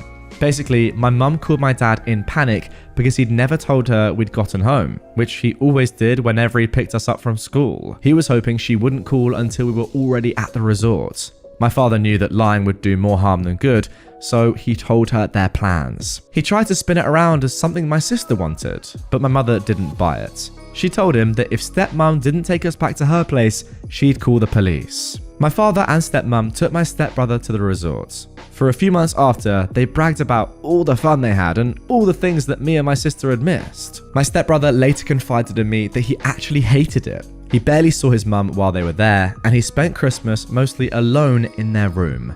Stepmom called us both selfish for trying to ruin their holidays. My sister actually felt guilty for a while, and I had to reassure her. My mum didn't call the cops or press charges. At the time, she didn't know if what stepmom did would qualify as a crime or if they'd actually help. She also feared that that would ruin our relationship with my father, with whom she was still trying to stay on amicable terms. Years later, she told me she regretted not calling anyone. And that's the story of how I got my first phone. For some reason, I really hate this story, so much that I avoid talking about it. This text was actually in my notes for almost a week. It's far from the worst thing my stepmom has ever done, but it still angers me. I admit that writing it all down did help a little though. Wow, what a mental start to the episode. I don't know the laws here. And guys, if you do know the laws and the legalities of this, please do get in the comments down below and help me out. But surely this must be illegal, right? It must go down to custodian laws or something. If you have an agreement put in place contractually with your ex or the person that you were, with when you had this child and then you're now split up from, then you can't just go against that. I don't see how you can do that. That has to be illegal. It literally has to be. Otherwise, what's the point in custody ever? Now, I kind of get what your mum's saying. Maybe she didn't realize exactly what would happen or if the police would listen. But yeah, there has to be some repercussions to doing this. You can't just say, you know what? I don't care that my now husband had a different wife or different girlfriend last year. I don't care about that. I'm now going to have his kids for this Christmas and going to steal them away from their mum for 2 weeks. I just don't see how that can be legal. Let me know down below. Nonetheless, it's extremely immoral. That's clear. And yeah, I now see why you call this woman step monster. Now for our second entitled parent story of this episode. My toddler's shoes don't match his underwear? Heresy. So, I've said in a few previous posts that I used to work in childcare, and as such have a few good stories. This happened a few years ago, and so some details are foggy, but I'll do my best to get the important bits across clearly. The childcare centre I worked at was divided into 2 floors, infants and toddlers downstairs, and 3-year-olds and up upstairs. I was working downstairs in a toddler room when I met the entitled parents of this story. To set the stage, their childcare was subsidised, meaning that the state paid for most, if not all of it. I also knew through conversation that their housing was also subsidised. They were on food stamps, etc, etc. Basically, if there was a financial aid system active in the state, they weren't receiving it. I don't say this to disparage anyone who needs those services, but to point out the absurdity of their lifestyle. They drove a Mercedes and a BMW, both new. They wore gold and precious stones, expensive clothes, never the same outfit twice, always had fresh haircuts, and the entitled mum in particular took great pride in her long, gaudy nails. I'm not sure how they could afford all of these luxuries and still qualify for government-assisted everything, considering they were both unemployed. I suspect the entitled dad dealt illicit substances, but since I lack concrete evidence, I won't get into that. Apparently, they wanted these traits to rub off on their son, who we'll call Adam. As a 2-year-old, Adam wore brand name clothes, new outfits every day, had professionally styled buzz cuts, and diamond studs in his ears. The earliest story of insanity I can recall from these people was only a few days after their care started. We asked parents to have a few spare changes of clothes for our younger kids, who on occasion needed them for obvious reasons. This entitled mum was happy to oblige with several full outfits, not just pants, shirts, socks and underwear mind you, full outfits. Pants, shirts, socks, underwear, belts, shoes, hats, accessories. Pretty sure we could have found the kitchen sink in there if we looked hard enough. Naturally, him being a toddler, he did what toddlers are wont to do and had an accident one morning. It wasn't serious, just needed some new undies and pants. So we gave him just that and he went about his day being an ordinary human child. However, when his entitled mum came to pick him up that afternoon, she took it upon herself to very loudly and forcefully educate all of us that when one piece of the outfit needs to be changed, everything changes, and that in future she wants us to change him into whole new sets of clothes every time he needs to be changed, regardless of how minor it is. I'm sure there's more tales of toddler Adam's entitled mum to tell, like that time she threw a torrential fit that one of his diamond earrings went missing because, duh, toddlers will play with piercings. But I went back to working upstairs with the older kids shortly after that and wouldn't be reintroduced to the entitled mum for about another year, until Adam came up and became part of my group again,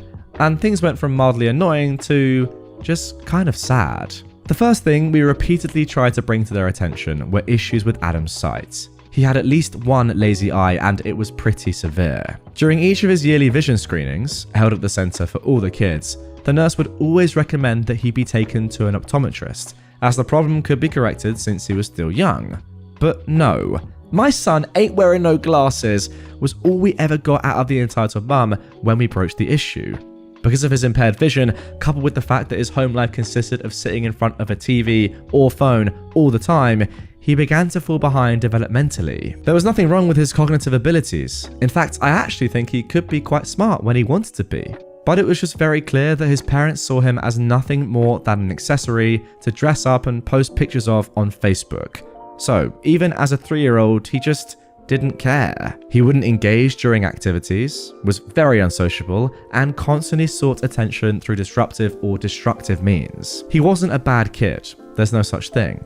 But he had a lot of problems that his parents' negligence made worse by the day. The one point that I'll never forget was one day, one of our activities was getting all the kids in his age group to write the letters of their name in order. And while most kids were able to do at least some of it, Adam was still at a point where he didn't even know what letters were in his name.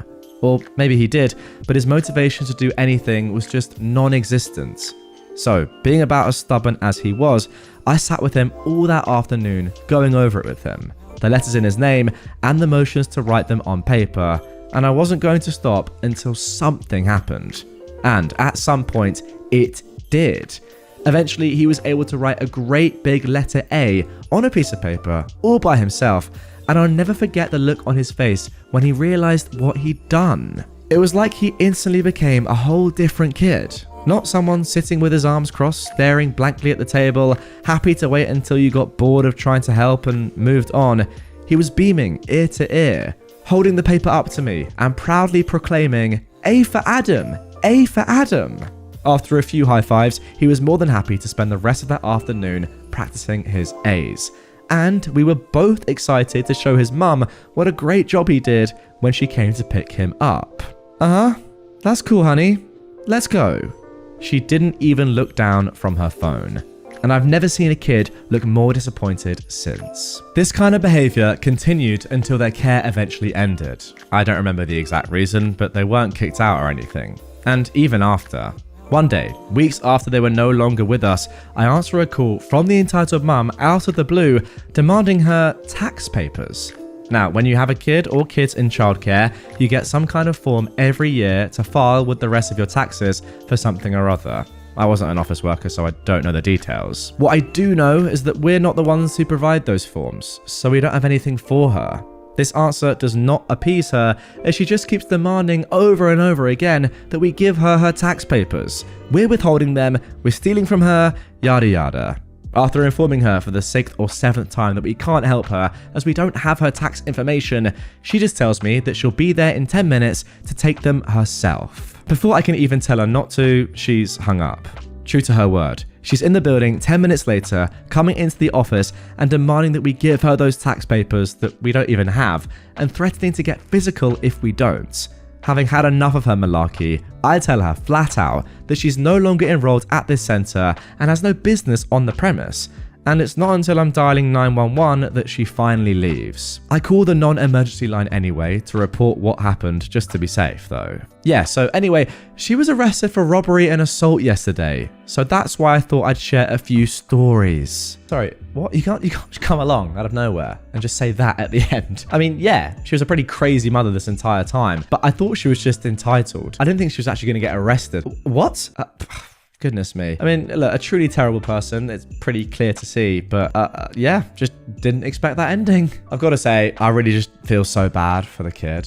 Like, it's not his fault that he's been so badly treated, and his parents, or at least clearly his mum's lack of enthusiasm for his life in general, outside of literally just being a doll, as you said, OP, is just so sad. As you said, it's just an incredibly sad story. That one moment where he saw joy in learning for the first time, writing that A out after you had to toil and work hard to even get him to write the letter A at that age was so nice to see. But yeah, all taken away by the negligence of an entitled parent. Entitled mum wanted my baby to trap her boyfriend. I've been sitting on this one for a while, and it was the tipping point that led to me going no contact with my entitled mum. A few years ago, after dropping out of college and having to move back in with my entitled mum, financial reasons stemming from my mother, I found out I was pregnant.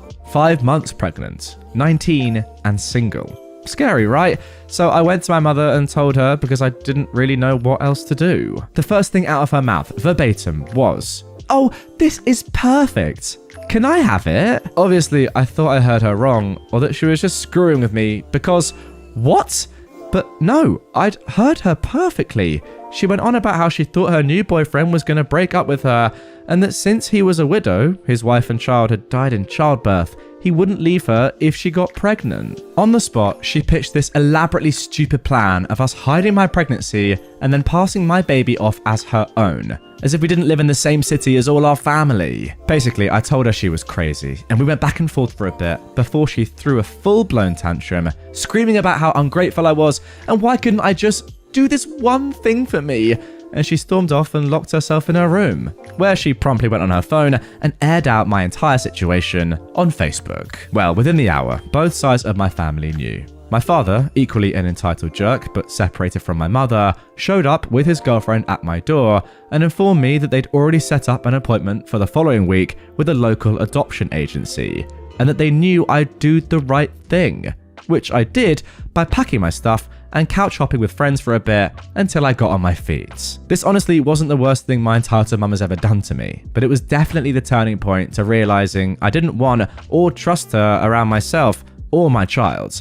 Anyway, I haven't really talked to or seen either of my parents since, and now I have a charming 3-year-old boy and a lovely fiance, so life is much better. That is amazing to hear. Right, okay, fine. Is this the most stupid one so far? Oh, this is perfect. Can I have your baby? How about no, but for $1 million, yes. Now that didn't actually come into part of this story, but my question to you, OP, is for $1 million, would you have sold your baby? That has got to be tempting. I know I'd be tempted. In all seriousness, this is a weird story. I don't really know what your mum was actually thinking of this entire time. Do they want you to give your baby up so they could adopt it? I don't really understand what's going on. Like, both your parents are just mental. And overall, it's just great that you got out of there. As you can tell, I'm still quite confused. This honestly wasn't the worst thing my entitled mum has ever done to me. Right, so what's she done then? Apart from trying to steal your baby. Things are worse than that? I don't even want to know. I'm joking. I do. Make another post, please, OP. Let's carry on. My aunt stole my inheritance. Then karma struck, and her life fell apart. My aunt was one of 2 kids my grandparents had. My mother was the polar opposite to my aunt. She worked from the age of 12 in my grandfather's shop, never asked for anything, and eventually managed to start her own business. My aunt never held down a job until the age of 26. She was constantly stealing from her parents and was constantly in trouble. Despite this, my aunt was spoiled by my grandmother, and so were her kids. She had 3 kids from 3 different men, and her first husband was not one of them, if you know what I mean. It didn't matter what my aunt or her kids did, my grandmother would always jump to their defense. She never had time for my mum and her kids unless it was to get something from us. The only reason my mum would visit her was because she loved my grandfather. My grandfather passed away in 2004, and a few months after, my nan decided to write up a new will. My mother and my aunt were both present for it when she signed it, so they knew what was in it. It made it so that when she passed away, her home would be sold, and the money split 25% each to my mum and aunt, and the remaining 50% would go evenly to the grandkids. At the time, the home was worth more than £500,000, so it would be a nice little inheritance, but nothing life-changing. In 2010, my mum died after an accident and did not have a current will in place. As she no longer had her business and was renting a house, she didn't have anything of much monetary value. The only thing she was concerned about was what would be done at her funeral should she pass away. But she told me everything she wanted. The music, the flowers, the coffin colour, and even what people were to wear at the funeral. She wanted people to wear bright, warm colours. So when she passed, my aunt and nan took over all the arrangements and tried to undo all the things I told them. The songs were going to be songs I knew mum didn't like. The flowers were all the wrong colours, and they picked a hideous coffin. With the help of my siblings, we were able to change a few of the things back to what they were supposed to be. But the coffin couldn't be changed for some reason, and my nan refused to let people come dressed as clowns, so it was all black. It was frustrating. After the funeral, my nan had her will changed. My siblings and I were told by our aunt that she didn't have any involvement with the writing of the will, and our nan told us that she changed it so that mum's share would go to her kids instead.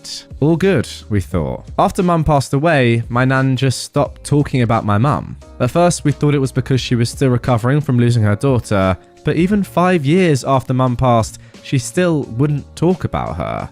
Even if you brought up a story about my mum, Nan would very obviously try and change the subject, usually about how hard my aunt and her trashy kids had it. And if you went to talk about your own problems, she would somehow bring it back to my aunt. I suffered a mental breakdown after my mum's death, so you can imagine how much it hurt to hear, well, X has had it so much worse. In 2016, my nan passed away. She'd written down what she wanted to be done for her funeral, and it was basically all the same things that she'd picked out for my mum's funeral, even the music to be played.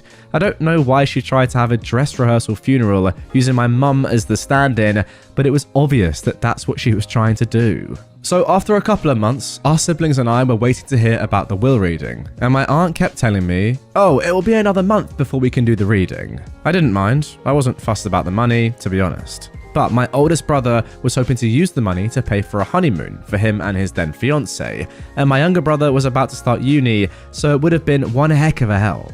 Eventually, my dad bumped into the solicitor my grandmother had used to deal with her will, and asked what was happening. The solicitor let slip that the will had already been read, and that it left everything to my aunt.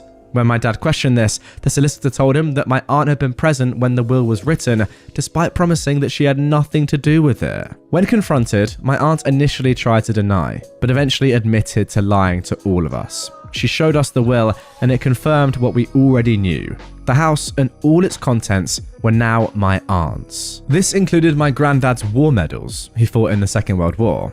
When I told her that he'd promised them to me before he died, she said, "Well, unless you have it in writing, you will have nothing in this house. Anyway, I already gave them to Clive." My heart sank. Clive, not his real name obviously, was her eldest son, and the dictionary definition of a screw-up. He'd been in and out of prison for stealing and dealing drugs. I knew that the moment that idiot got his hands on my granddad's medals, they would have been sold off. We looked into taking her to court over the will, but everyone we spoke to said that we probably wouldn't get anything out of it. She immediately put the house up for sale at close to £750,000. She'd angered too many people in our town, so she was going to sell the house and move closer to her daughter, who lives in a big city. An offer was made on the house, and she put down a deposit on a house near the big city. And I thought that was that. Here's where karma comes into play. The people who wanted my nan's house had a survey done on the house to see if there were issues. And oh boy, there were. It turns out that the land the house was built on was way too soft for the type of house it was. And it was sinking. It sunk about 2 centimeters in the 40 plus years my nan and granddad had lived there. But the sinking was accelerating to 1 centimeter per year. This meant that within the next 3 years, the house would need some serious work or be knocked down. The new value of the house? Just £60,000. Therefore, the buyers immediately pulled out, having not even put down a deposit. She couldn't buy her new house, but still had to pay the deposit on it. And while this was happening, she let Clive move in with her into her house that she rented from the council. He wasn't allowed to live in any of the council houses because he'd trashed every single one he'd ever been given. Somebody reported this, and she was kicked out of her home. She was forced to move into my nan's old home as she couldn't live anywhere else. So there she is, living in a crumbling house with her idiot son and her partner. She was stuck there for 2 years. Every time I saw her, she'd try and start talking to me, and I would just ignore her and walk off. One time, as I was walking away, she screamed, "Your mother deserved to die for having a R-word like you," in the middle of a busy street. Someone reported her to the police, and she had an official warning from them and was ridiculed on Facebook. Every time I saw her after that, she looked more and more miserable. Eventually, she sold the house for something like £85,000 and moved in with her daughter in the big city. I lost contact with her and her kids after this. I thought karma had been issued.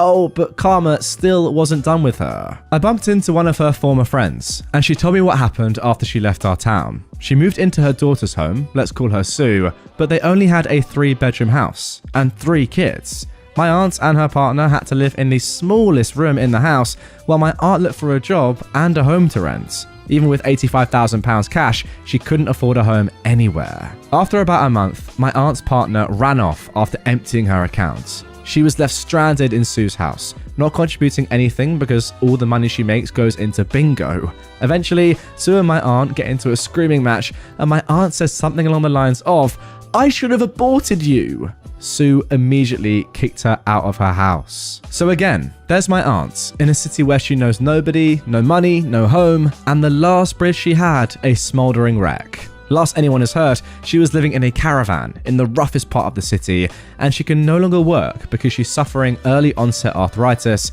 and can no longer move her hands. I know I shouldn't get joy out of something like this happening to another person, but it does bring me some peace as to what happened. Wow, before we got into the end of that story, I was thinking, okay, that is some pretty good karma. I'm happy that everything seems to have evened itself out. And then there was another paragraph, and it kept going and going. And honestly, I loved every second of it. I mean, look, stealing someone's inheritance is one thing, but things like those war medals that have obviously been sold, you're never gonna get them back. Those are memories that have no price. You cannot put a price on them. They are so special to you, and they've gone. I mean, that, if anything, is worth all that karma alone. And look, I'll say this. Karma is a but then again, so is your aunt. So it seems completely fair to me. Now, if you like stolen inheritance stories, you're going to want to stay tuned because I've got another one for you. Mum wants me to sign over $250,000 beneficiary check. My dad passed away recently, and it came to light that he named me as one of the beneficiaries on his life insurance policy. My mum says that it was a mistake and that I'm not supposed to be a beneficiary, just her. She wants me to file for the money and sign the check over to her. I'm going to go through with it because she is my mum and blah blah whatever. But the insulting part is that my mum says I can keep $5,000 from it to throw my wedding. I only have $2,000 from my own money because my partner and I are kinda broke. Is she being entitled? Or am I? Or both of us? Okay, wow, this is one of the craziest posts I've ever read. OP couldn't possibly be less understanding of the situation. I don't want to be harsh, but that is the truth. But thankfully, there is an update which we're going to get straight into, and hopefully some sense has come into OP's head, or at least someone has told them what they really should be doing here. Oh boy, well, some updates are due. First of all, thank you all for your concern and comments in my first post. It was helpful to hear your perspective on the money, and it definitely changed my view of the whole situation. To recap quickly, my dad passed away and he named me as a beneficiary on his life insurance policy. My mum said it was a mistake and that I'm not supposed to be a beneficiary, just her. So she wants me and my brother to file for the money and then sign the check over to her. Now on the policy, my mum is named at 34% and my brother and I are named at 33%, and my younger sister is not named. It turns out that the policy was not made before my sister was born, which adds to the murkiness and confusion surrounding why my sister is not included.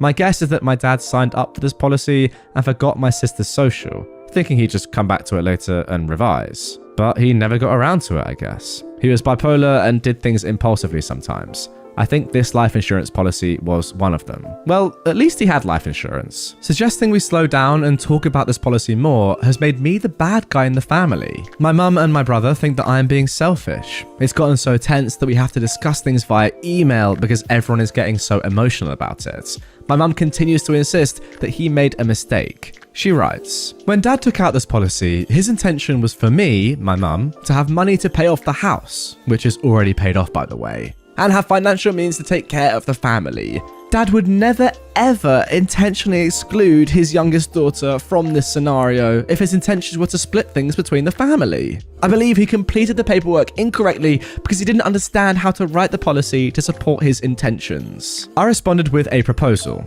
The three of us split the cost of my dad's medical bills for the past 2 years, of his illness, hospice care costs, and the funeral. After that is settled, my brother and I split our portions into 3 so that my sister gets a share. She does not like this proposal and passive-aggressively told me to not bother paying her back for the medical and funeral costs. I also get the sense that she is trying to guilt-trip me because she keeps saying that she can't afford to screen in her porch. I'm sure there'll be more updates. This feels long from over. Okay then, just as I was going to say with the first one really, I feel like with this story, you need to just get a lawyer involved. You need someone in the mixer who knows exactly what is going on and exactly what you can and can't do to stop your mum from getting away with this. I am glad though that my fears after the first post before this update are not going to come to fruition. I was very worried there that you were just going to sign over just because she's your mum and be done with it. But thankfully the people of Reddit have told you that that is not a good idea. And that is the beauty of Reddit and why I love the platform, because you do get the most genuine, helpful advice on the entirety of the internet from people who know a lot more than you. And look, I hold my hands up. I put myself in that situation too. A lot of times if I need to know some information that I can't just instantly find, I'll ask a question on Reddit and I'll get fantastic answers. However, with all that being said, as I said at the beginning, I would still get a lawyer involved to make sure that you're not conned out of an incredible amount of money. Entitled parent parks in my driveway. I own a house a couple houses down from a school, so this was bound to happen eventually. When it's time for the kids to go home, my street is lined bumper to bumper with parents to pick up their kids. The sidewalks are full of families who walk all the way to their cars. I often have to pick up balloons, snack packaging, old homework worksheets, and general garbage that the kids drop. If you're trying to get home around the time school lets out, there is no way you're going to be able to get there before the blockade the parents make is gone. This has been a problem the few years we've lived here. There's 2 places the kids let out. My street, which is a small cul-de-sac with the school at the top, and a main road that's open all the way down to a baseball park with a wider road to allow street parking and 2-way driving. Obviously, if you can't find parking, the tiny residential road isn't the way to go. There are 3 cars at my home. My car, my roommate's car, and my husband's utility van, which he parks on the road to avoid blocking our roommate since she's frequently in and out. Fridays, today, I work from home. So when I finish work, I poke my head out the window to look at my fruit tree I have near my driveway. It's spring, I keep excitedly looking for blooms. And I notice a big white Buick SUV in the middle of my driveway, blocking both spots for my car, which my husband was using since I was home, and my roommate's spots. Honestly, why would you park in someone's driveway? So, on top of these entitled parents blocking up our small residential road, this person decided to take up a private residence's driveway. I got on the phone with the non-emergency police line and took pictures of the vehicle and plates. Then I got my husband's keys and backed his vehicle up to block the SUV into my driveway, and I waited. 50 minutes later, the mum, bug-eye sunglasses, big old diamonds on her jewelry, and wearing athleisure, and she comes around to hop in the driver's seat and smiles and waves at me, sitting on my steps. Honestly, she probably thought I was the homeowner's kid or something, as I'm in my early 20s, atypical for a homeowner. "Hi, hope you don't mind," she said. "You're trespassing. Why would you park in a private driveway?" "Sorry, I won't do it again. We were just leaving." She was being really dismissive and avoiding eye contact, despite taking the sunglasses off. "I don't care. You have no right to park on my property. I'm on the phone with the police." "It was just for a second. I was just picking up my daughter." "It doesn't matter. You don't live here. You don't park here." At this point, I realized the non-emergency police aren't going to pick up, so I hang up and decide to screw with her a bit. She got in her SUV and dismissively waved at me, so I got in my vehicle that was blocking her in and waited, pretending to still be on the phone. She starts trying to back out of my driveway because there was a little bit of a gap between my utility van and my neighbor's car, but it was definitely too small for this Buick. I'd like to point out that this vehicle has a scuffed front bumper, so I had a feeling she has no spatial awareness outside of her backup camera. Every time she backed up, I honked, still pretending to be on the phone. She tried again, I honked again. She looked at my grass, and I was about to start recording her in case she tried to go through my front yard, and I honked again. If she kept trying to back out and hit my big utility van, she would certainly lose. She then gets out of her SUV and comes up to my van, recognizing that she can't do anything without making it far worse for herself. Her face was visibly patchy from the distress, and she asked again, "Are you really calling the police?" "Yes, you're illegally parked on my private property. That is illegal. I don't care if it's for 5 seconds. Don't freaking do it. You don't live here." Her kid then got out of the car, and I decided that was enough. So I waited for her to get back in her SUV, and I parked my van back in its rightful spot, and I let her out. After that, I called the school and gave them the license plate number. Nothing will probably come of it, but I don't think she'll park in someone's driveway again anytime soon. I'll take the jerk points because there's a child involved, but you shouldn't put your child in situations like this anyways. And there we go, a classic entitled parent story to end this episode. Look, we've seen stories like this before, but I'll never understand, despite how many stories I read that are quite similar to this, why people do these sort of things, and then why they think they can just get away with it when they're caught. Like, you've been caught, hold your hands up and say, yeah, you got me. That's my bad. I shouldn't have done that. Don't try and go on the grass. Don't try and bump into another car. It's just ridiculous, especially given the fact that your kid is in the passenger seat and you've just picked them up from school, and they're the ones that are learning all these lessons and probably getting extremely embarrassed by your disgusting actions.